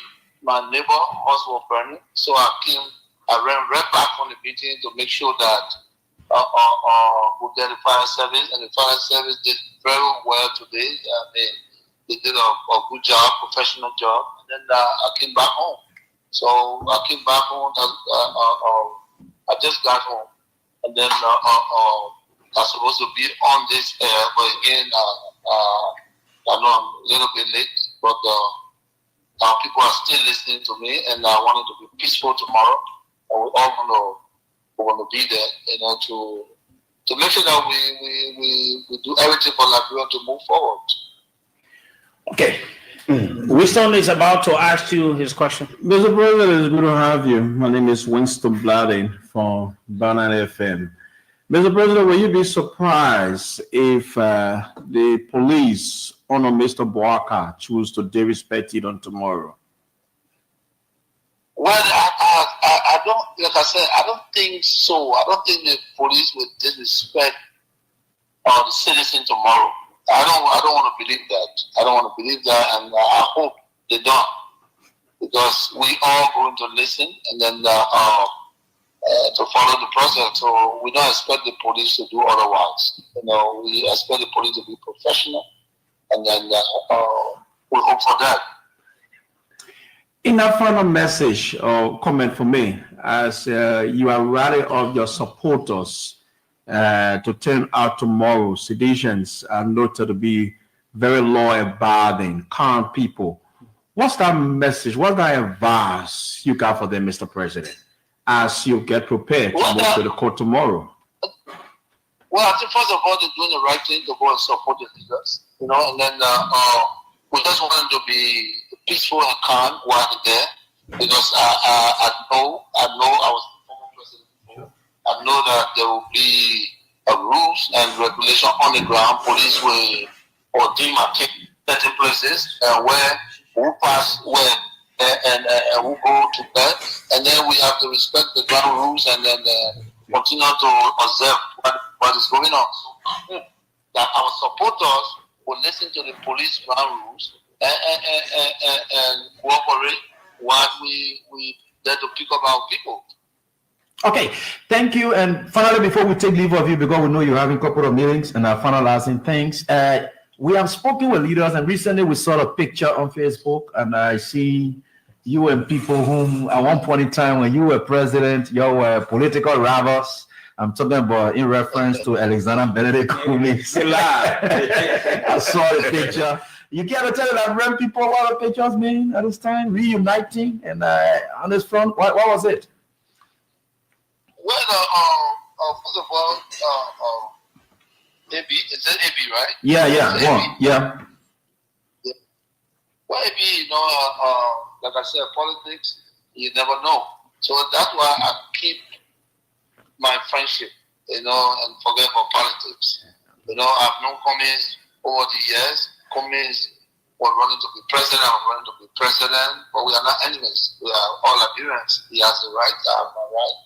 When at a period, we confronted, I visited him, we joined, I visited him, I ate to his house, I drank, and then after these elections, Cummings, I called him, hey,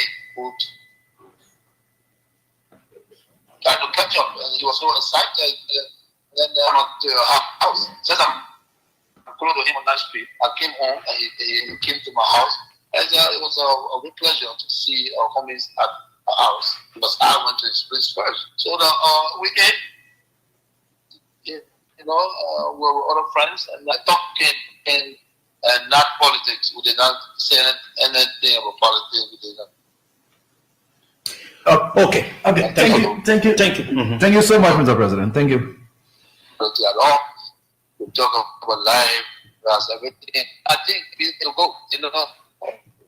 That's what I was saying. And we need to be. Okay. We need to be friends. No need to create a game. Game is not, and then we're gonna play a game. So when we come together, we are friends. We will have an opportunity to lead each other.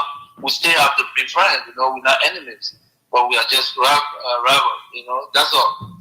That's all. But I respect Mr. Cummings, and I'm happy that he came to my house. I appreciate it. I know Cummings hearing me. Yeah, because you are here too. Thank you. He's a best guy. Cummings is a best guy to handle with. All right, thank you, Mr. President. Thank you. God bless you. God bless Liberia. Amen. We just hope that tomorrow we'll be able to understand how we need to live together in peace, and continue to strive for a better Liberia. Okay. Thank you. Thank you. What did you think? I think Cummings is a guy to hang out with.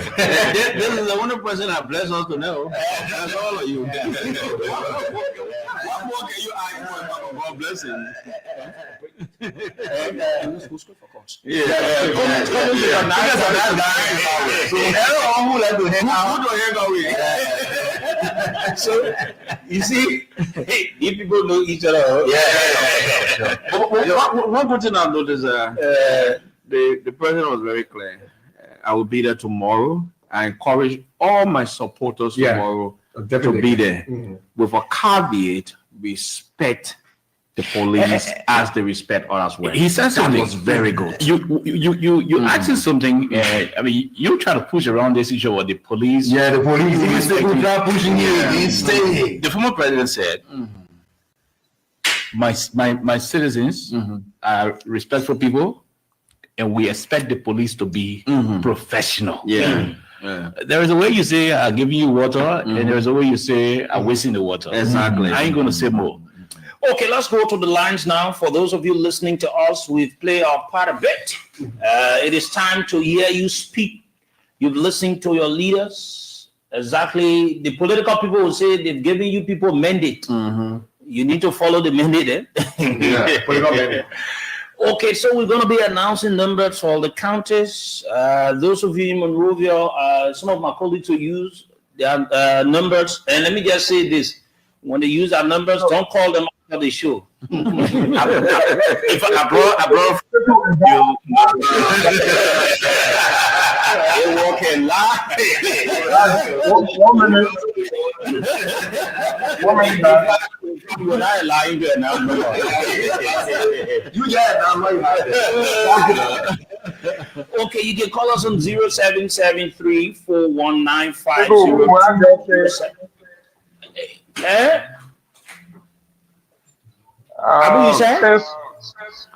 Yeah, I was saying, since you guys did not monitor to allow me an opportunity, I just want to make my reaction to the former president. I believe he spoke very well to all of the questions and inquiries.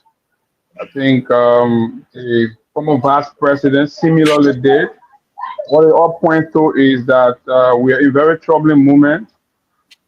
If you see all of more than 5 political leaders in the country signaling a concern, that means there is a problem with governance and leadership in Liberia. And this is the emergency that all of us will have to go with, right? To have all of them united in one accord and pointing to a situation that has drawn their attention in spite of their basic schedule, and they are all committing themselves to being at the grounds of the court tomorrow, is a signal that indeed there is a problem in our country. But unfortunately, the leaders we have today, right, are so very much intolerant, careless about opposing views, and so they always see these conversations and narrative from a partisan perspective, which is troubling and which is very dangerous to all of us safety. If the government that must have an ear for every Liberian citizen considers non-partisan view, people who are not members of the government or members of the Unity Party Alliance, as views that must not be considered or mainstream into national leadership decision making, this is troubling. Okay. So I think the most outstanding message among all of the conversation is the need to be peaceful. So if there is any situation of violence tomorrow, the world knows that it will be perpetrated by the regime or the government. So the onus is on the Liberian National Police and, of course, the government of Liberia, particularly Mr. Joseph Newman Boaka Sr., to guard and protect the peace of this country. If anything happens here, we hold him responsible, wholly and solely. Thank you. Thank you very much. Let's go to the lines now. You can call us. For those of you in the counties, you're listening to us in Lo-Fi, other counties across Liberia.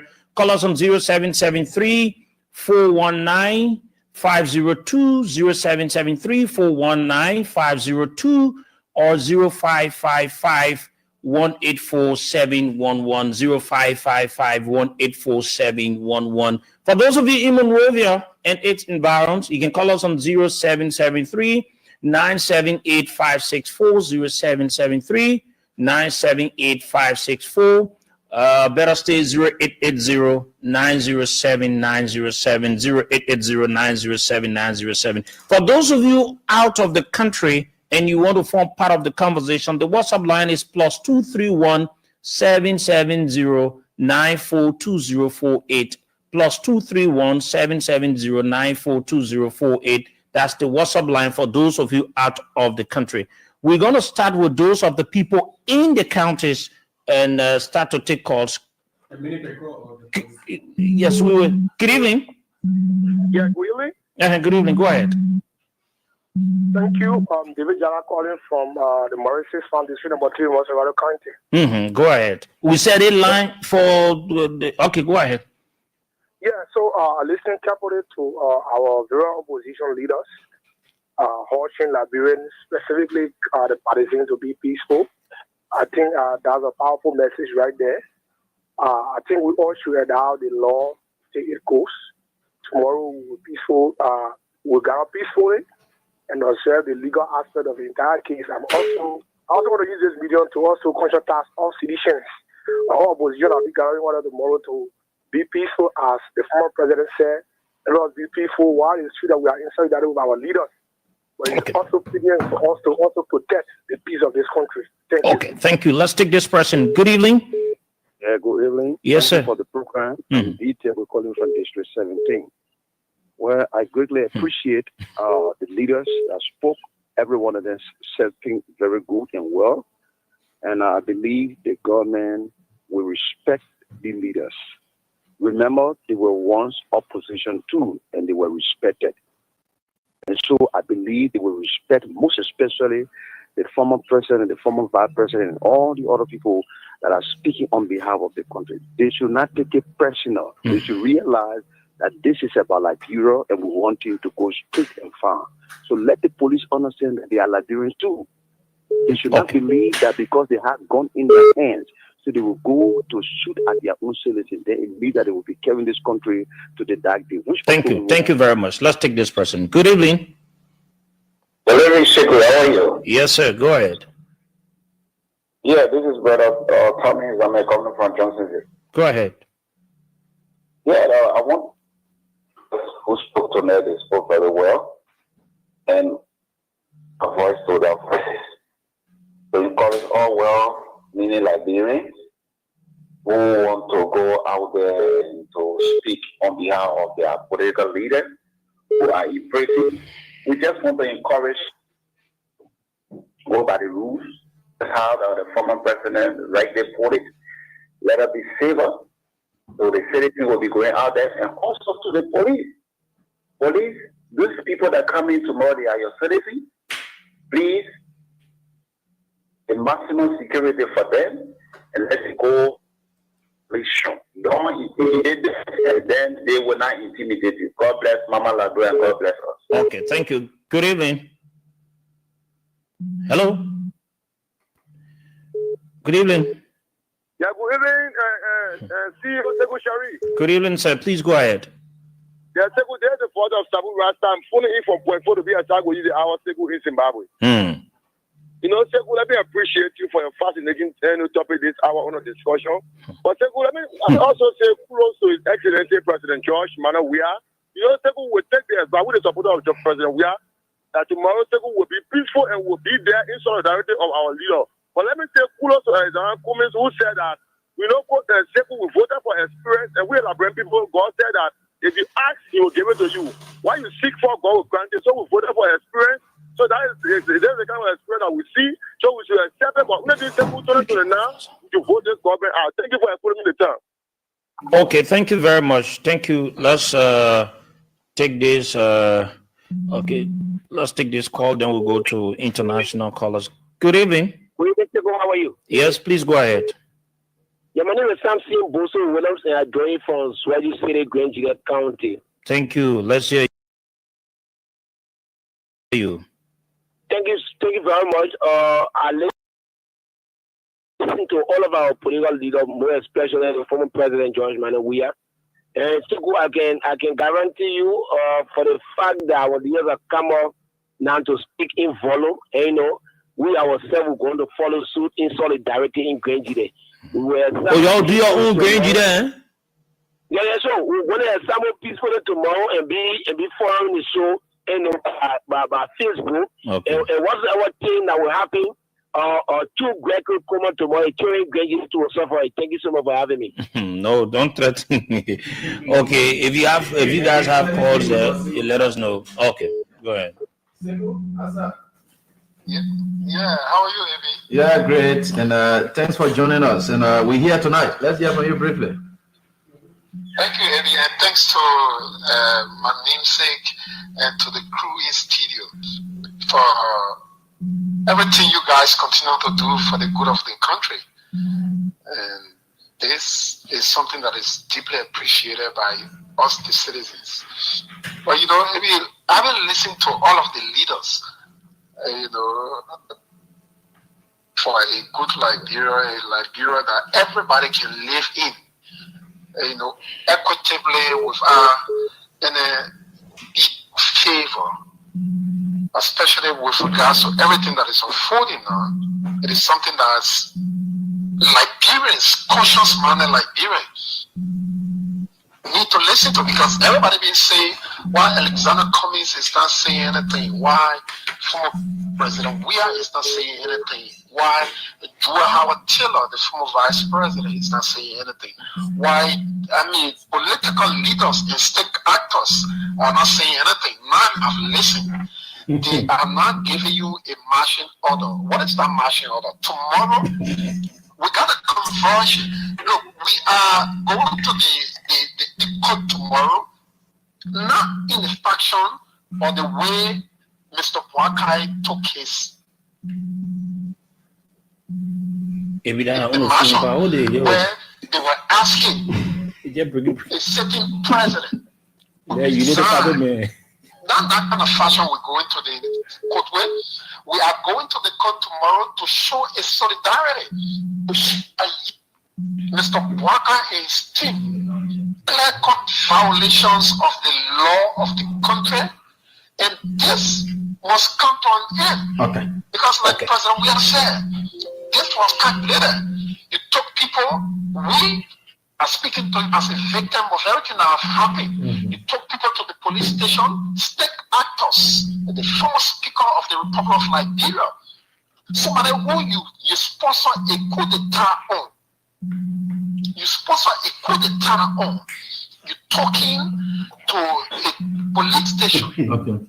Okay. So yeah. So thank you very much, Doma. Thank you very much, Doma. Another call here. Good evening. If we're going to use our priority, thank you. Yeah, good evening. Let's hear you. You're joining us from where? I'm joining from the United States of America, and I want to acknowledge the fact that the leader of the Congress for Democratic Change spoke very well, calling on his people to assemble peacefully, because that's all we require. Even in government past and current government, all I ask Liberians to be tolerant, or the powers that be, to be tolerant of one another. So if protesting was fine in the past government, it should remain fine today. As long as the citizens who are protesting remains in the confines of the law, we will always find ourselves at different aisles of politics. We will not always be in the same area. Let Abraham Williams sitting in the studio there with you. My name is Dalton the Legend. We said, by the way, he and I sat in the studio together when I was in Liberia as journalists, but he and I do not share the same side today. He's more toward the CDC side, I'm more toward this government, but whether past or present, the thing we should push for, always clamor for, is tolerance of one another. Thank you very much. Thank you. Let's take, the people are not giving people a chance to even call from the countries. Hello. Yeah, good evening. So I'm going to announce a particular number just for the county. Mohammed Getawe. Yeah, Getawe. Commend all the journalists around the microphone. And today, let me commend all the protocol leaders that spoke on the microphone this evening, Brasico. I want to commend you for your concern. The people, the way in which the government, do it in the country. Okay, let me hold you there. Honorable Yeke Koluba is calling me, and I know he wants to. Okay, let me take Honorable Yeke Yabawolo Koluba. The man that comes from Lofa County. Lofa brother is the president of the country. Honorable Koluba, thank you for joining us tonight. Sekou, let me say good evening to all of you on the show. I see my brother AB and all of you on the show. Let me appreciate you people. Look, the time first of all, let's know for where are you? Where is the general? Waiting for have come. Where is the general? All our political leaders. Where are you? Where I get all our political leaders.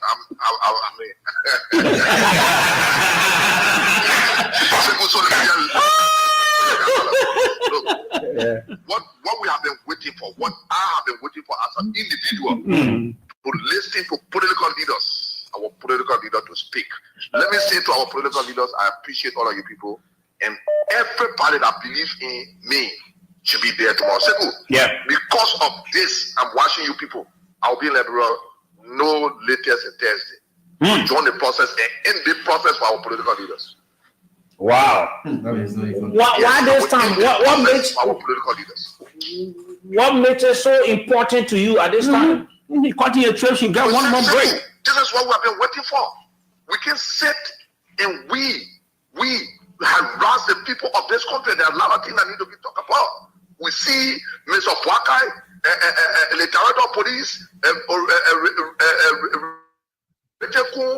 bringing the capital building.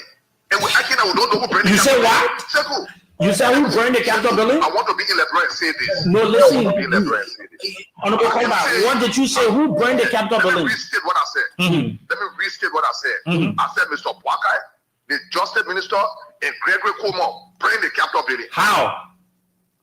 When I come, I will show my evidence. I'll be in Liberia very soon. That you and the party coming before the evidence. Our political leaders to stand up, and they have stood up. I'll be in Liberia very soon. So you happy now? Very well. Okay. Okay. Thank you.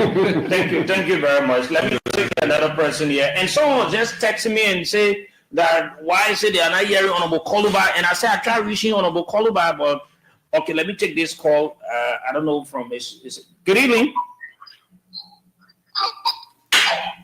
Hello. Hello. Yes, sir. Good evening. Good evening. Go ahead. You need to move from what you are listening to, please. Hello. Good evening. Good evening. Good evening. We got to take calls from Freedom and King. Go ahead. Yeah, this is Richmond Johnson. I'm calling from Accra, Ghana. Okay, firstly, let me say kudos to you guys there in the studio. And I like the way you guys posed the question to Mr. President Weah. And I also like the way he responded very calmly. Indeed, President Weah is a leader. He's a leader sent from God. How many politicians will speak in the form and manner as the former president has spoken? Imagine those legislators that have been arrested unlawfully, detained for a day or more now, are from the CDC. Yet, the former president is speaking very calmly. President Weah is just a gift. It's just a gift to Liberia. Okay, thank you. Let me take this other person here. Prince Jimmy. Yes, hello, how are you? Yes, sir, please go ahead. Let me say good evening to all of the panelists, and let me say thanks to you guys for breaking up these issues. I'm phoning from Turkey. Okay. Let's hear you, brother. My point is this, right? All we have to tell our people is that we have to observe the process. George Weah, Alexander Cummings, Musa Hassan, they are not doing justice to our country. Liberia deserves better. We shouldn't sit and allow these. What do you expect them to do? What do you expect them to do? What do you mean by they're not doing justice? The entire process, right? These things don't happen in the foreign countries. No. It's a country of law. No, I'm asking what do you expect them to do? Just tell us, please. Winston, let those guys stay out of the process and allow the court to do its work. That's what Go ahead. Come again? Go ahead. Go ahead. Don't want any interruption. You want to take to us? Let them stay out of the process and allow the court to do its work. Just your president tomorrow, it doesn't change anything. You should know that Liberia is a country of law. Okay, thank you, my dear brother. Let me take another person from this. Scariness sitting in there. Hello. Yeah, good evening. Let's hear you. Yes.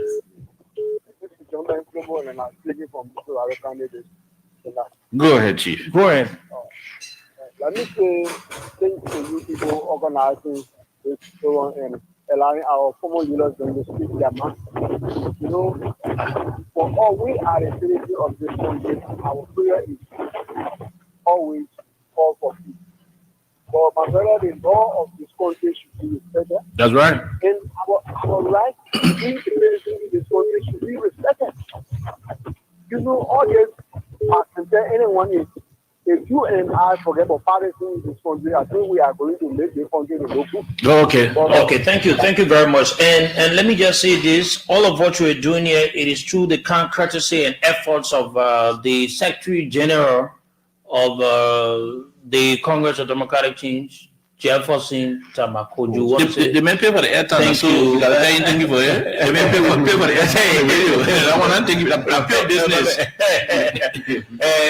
We need to acknowledge what exactly he has done. Good evening. Good evening. Sekou. Let me say good evening to AB and our colleagues.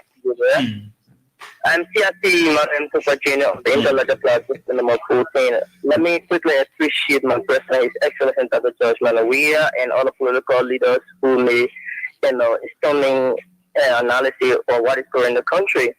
ABA CEO Sekou is going to be present tomorrow at the court.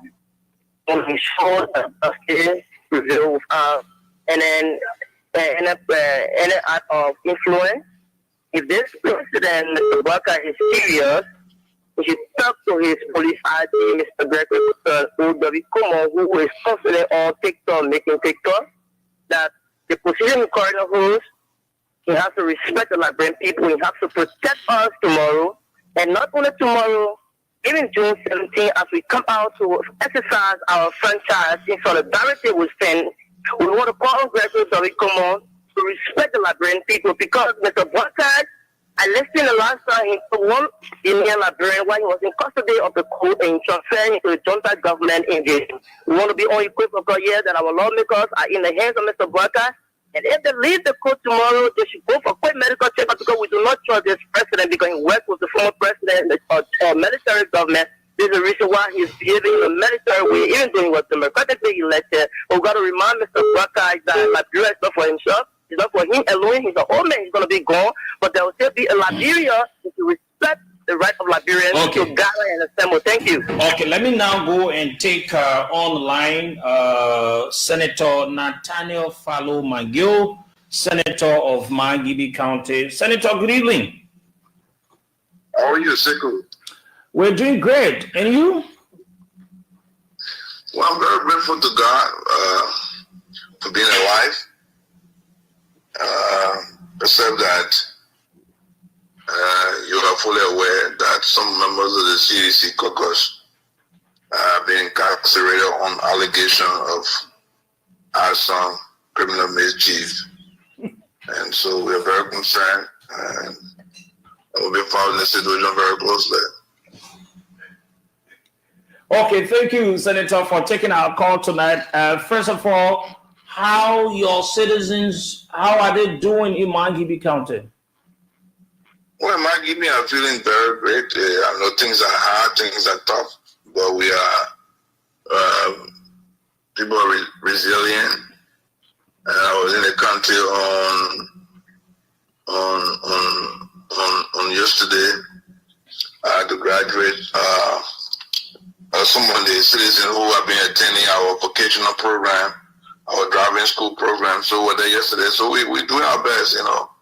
I mean, we're like all Liberians. So things are going on fine, even though these are difficult times. Okay. Now, seeing what's going on in the country, we've spoken to all of the political leaders, and you come from the CDC, but you are the head of the CDC Legislative Caucus. What have you to say? Are you going to be part of political leaders tomorrow on the grounds of the court?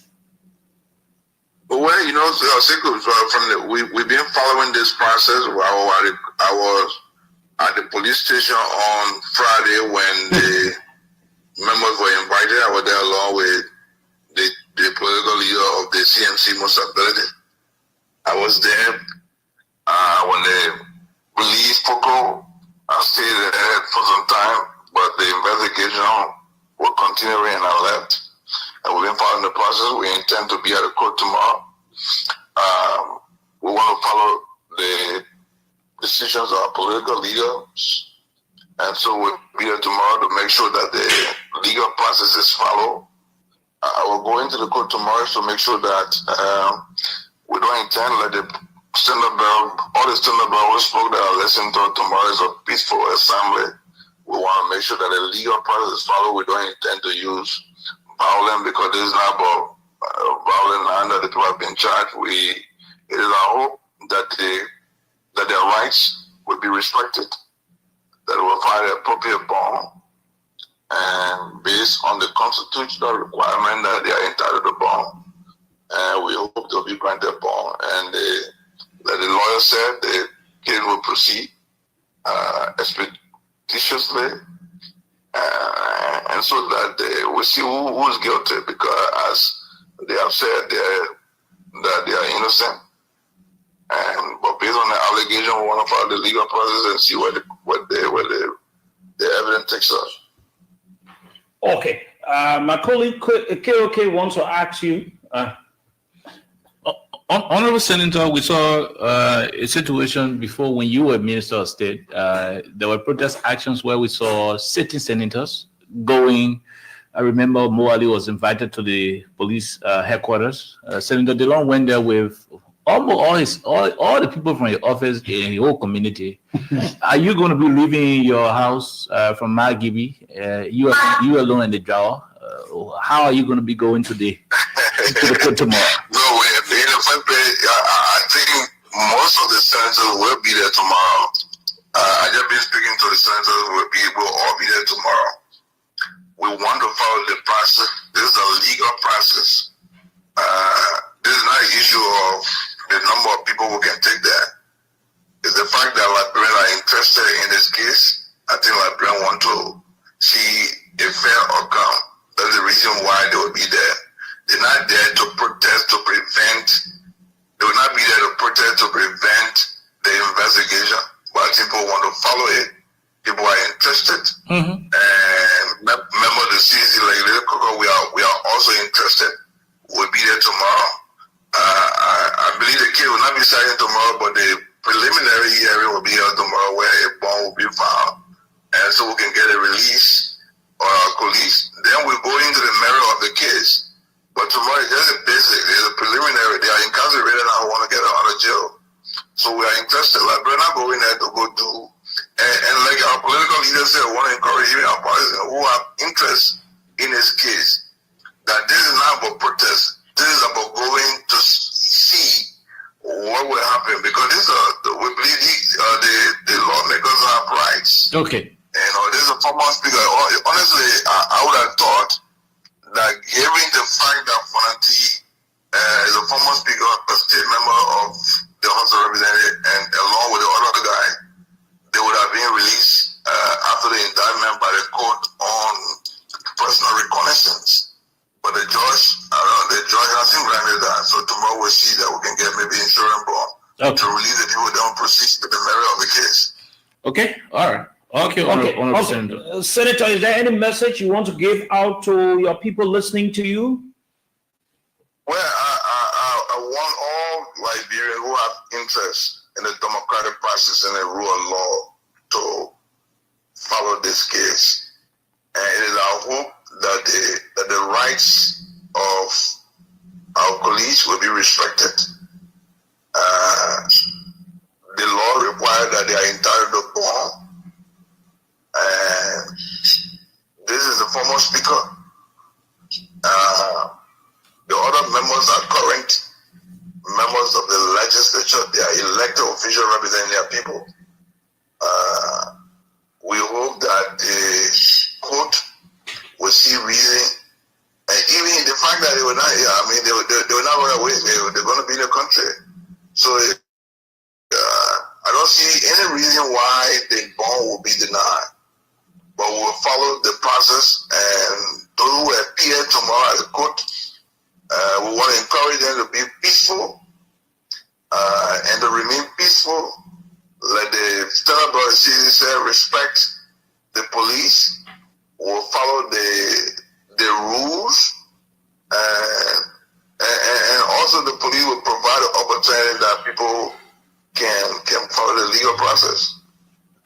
Thank you very much, Senator. Thank you for taking our call tonight, and we wish you people all the best. Hope to see you people out tomorrow. Yeah. So we'll be there tomorrow. We'll definitely be there tomorrow. And God bless every one of you. And we hope our country will enjoy the peace that we all deserve. Thank you very much, Senator Nathaniel Fallow Magio, Senator of Margibi County. We go to the lines. AB, you want to say something? We're on this. Don't bother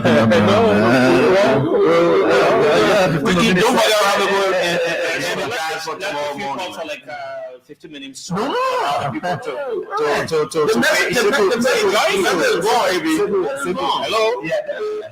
Hello.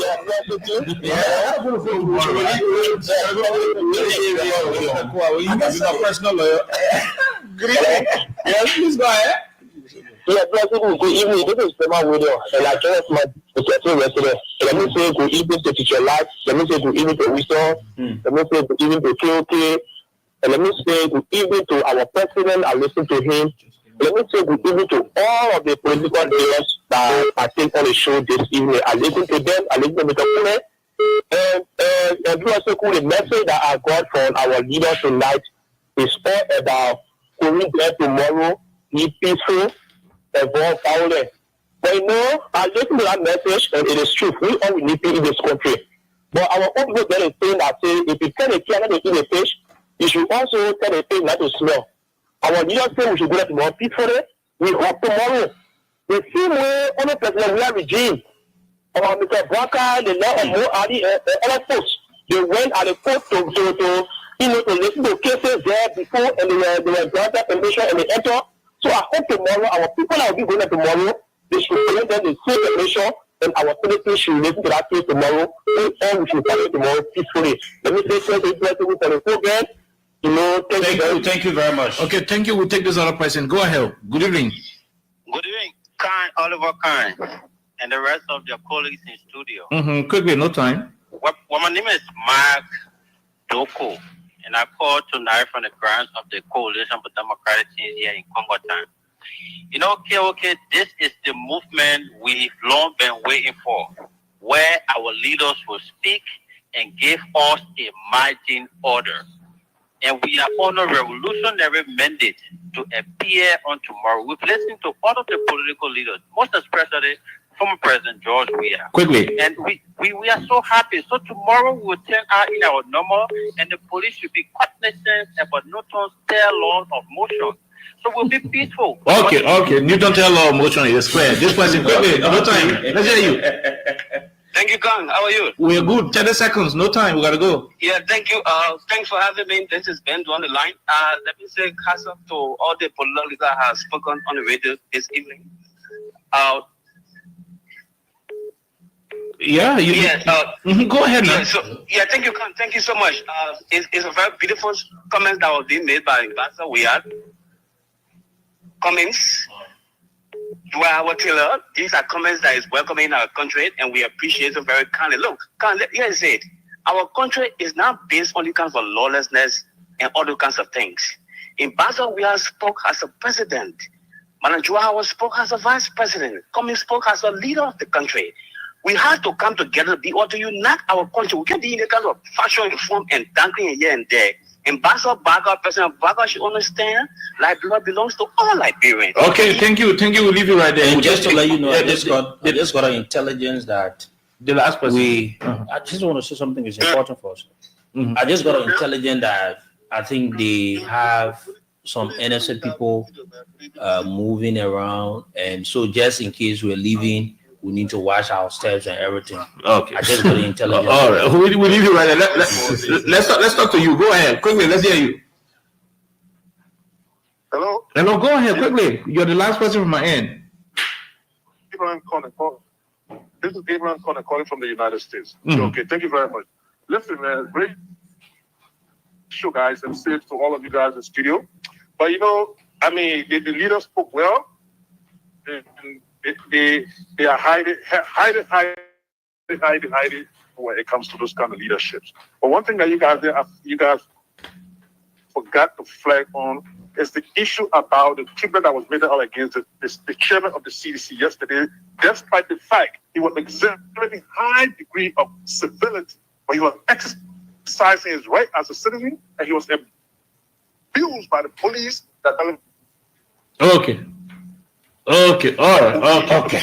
You guys, maybe you never asked the leaders here about Thank you. We can take you for long. Okay. Yes. Okay, let's take this person here. We'll take 5 calls now. Call that day. Yeah.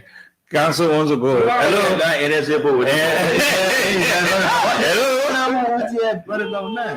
Okay, let me take 2 calls now. You guys, most of you guys. Good evening. Yes, good evening. Yes, I'm Moses S. Dola to join you from Bangabong County. Bangabong County. Let's hear you, my dear brother. Thank you very much. I want to say thank you to all of the speakers, all of the political leaders of the various parties. I think, from my point of view, Liberia is getting stronger democratically because when all of the people are coming together and fighting for one goal, and somebody that was a speaker, a former speaker, is arrested because of something that he alleged to do, then it means that it tells us that Liberia is getting stronger when it comes to democracy and the rule of law. And there's no one is above the law. The law should take a course. Thank you. Go to court and they are guilty, let the law take a course. That's what I wanted to say. Thank you very much, this person. Hello? Hello? Yeah. Good afternoon. How you doing? Good evening, sir. Okay, the last person here. You're not. Good evening. Yeah, good evening, Sekou. Yes, please go ahead. Well, let me appreciate all of you in studio. My name is Ami Dana and I call from the UN Drive. Well, Sekou, let me call upon President Weah tomorrow. He's the only reserve that we, as a common people, we are depending on. He should be very careful tomorrow in our grouping. I'm begging him, please, not to show himself on the altar too much. I'm begging him, please. I will too full. Okay, I'm going to squeeze in this person, which is an international caller. Hello? Hello, Sekou. This is Ali Masani calling from Baltimore, Maryland, USA. Mm-hmm. Thank you for the show. Thanks to all of you over there. Thanks to all our political leaders. Yes, first, I want to say something. There's a caller who called and said that... Speak to the issue as the way you think about it. Leave the caller. To the issue, okay, just to the issue. This whole thing about the investigation that went on, because some of us, what we normally see, Red Coma made us to understand that the Capitol building was highly protected by security. Where were those security when people went and took the chairs for the Capitol building? Where were those security when they set the plane ablaze? The next day again, where were those security when they went and cut wires for the speaker office? Have any of these security work for investigation? These are the first people to be investigated. This is what we see happening in the Western world, and they levy this country, but when they go back, they don't apply this thing. What are the things that they can carry back to change our country in the best way? Okay. All of that question I Isaac were equal. Thank you. Okay, thank you very much. My gentlemen, here we are. What next? And so let me just wrap it up. Yeah. And let me say thanks to you, Sekou, for everything. And we are grateful to the Almighty God that we're able to end it like this. And thanks to the leaders, all those who spoke. And I think all of the partisans, especially of these political leaders, and they did listen to them. And my takeaway from everything, Sekou, like I always said, the former president does not disappoint. And no matter what it is, he always demonstrates leadership. You know, for every preaching we ever did, I can recall, and there were times that similar questions were asked Joseph Boakai when he was in opposition. And he said denigrating things about the government. Even with all the preaching we did, he still respects the police, though he knows visibly that the police have been very much unprofessional. But addressing issues, you know, the followers listening to you, any denigrating statement you make, they have a kind of way to respond to it in a way that you don't control. But he was able to demonstrate that leadership, and with all the preaching we did, he still expects and respects the police, despite the police being, you know, disrespectful and dishonorable manner. He still respects them, and the honor is upon them to demonstrate that indeed whatever respect is accorded them from the political leader from the CDC, they're going to demonstrate it. And because his own party chairman was just bundled up yesterday and bidding, and here is a day right after that happening, he still respects the police. That speaks leadership. And I want to say thanks to all of you and thanks to all of us for being here tonight. It has been quite a great time. We look for the best on tomorrow. We look forward to the best tomorrow and for our country. Okay. Yeah, Sekou, once again, thank you so much. for making sure that we come here. And thanks to all of our leaders who spoke. I think at the end of the day, they all talk about peace, restore the peace, maintain the peace on tomorrow. They will be there, and I hope to follow all of the activities on tomorrow. Thanks to True Management for the opportunity to be here. Wisdom, okay. Okay, so I mean, it was a whole long time, and we're grateful that the opportunity was provided. The political leaders, all of them mentioned one thing: peace on the part of their supporters, at the same time cautioning the police to be respecters of the law and professional. It is upon the police to save the future of our country. 4 political leaders of 4 of our biggest political parties will be going down there tomorrow. This is not the time you will be trigger happy. This is not the time you want to smoke all your tear gas. It is different when the news director at King's FM is being attacked than when the manager is attacked. Get that correctly. There's a difference when the goalkeeper is being slapped, and there's a difference when the captain is being punched. With this, we want to ask our Liberian people, to remain calm and let follow the process. But the police got all of the responsibility on tomorrow. Okay, Wisdom, before you come in, let's allow Abu, because he's online. You're right. The both of us can conclude. Abu, let's hear you, my brother. Thank you, guys. And I think this has been a very great exchange. I want to say thanks to our Liberian audience, the followers, both home and abroad. And I think the takeaway from all of these conversations is the commitment to the rule of law from the different political leaders, and also their call for peace and the demonstration of their commitment to a peaceful assembly.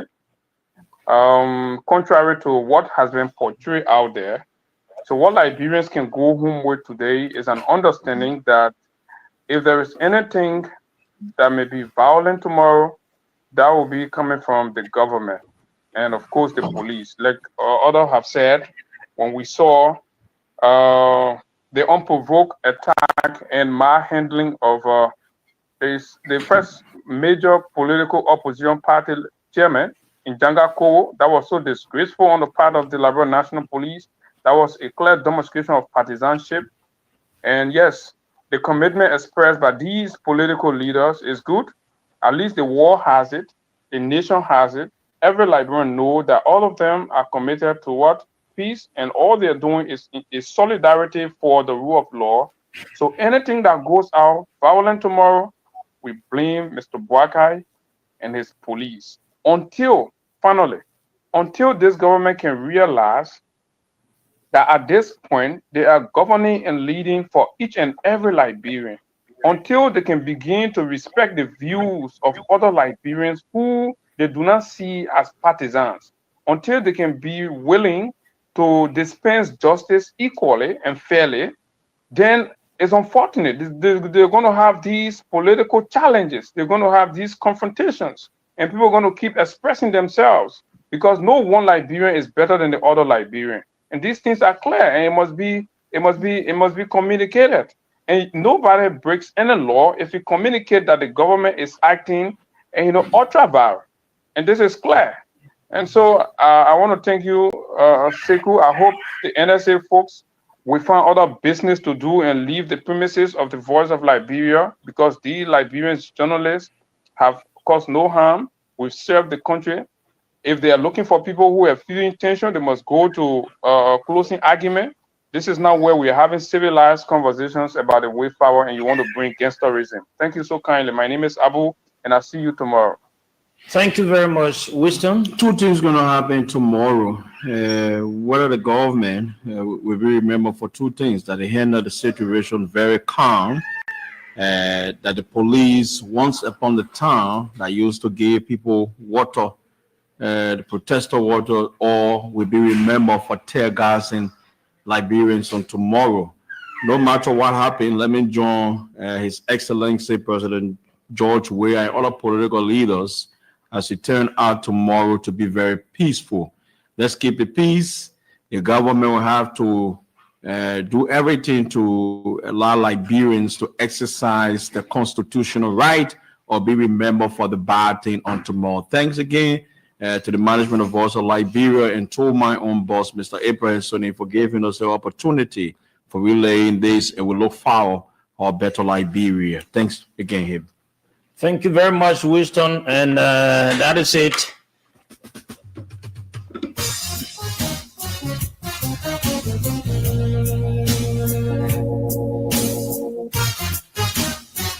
And that's all the time we've got to be here. We want to say thank you to all of you for listening. Those of you who've been watching, we want to say thank you very much.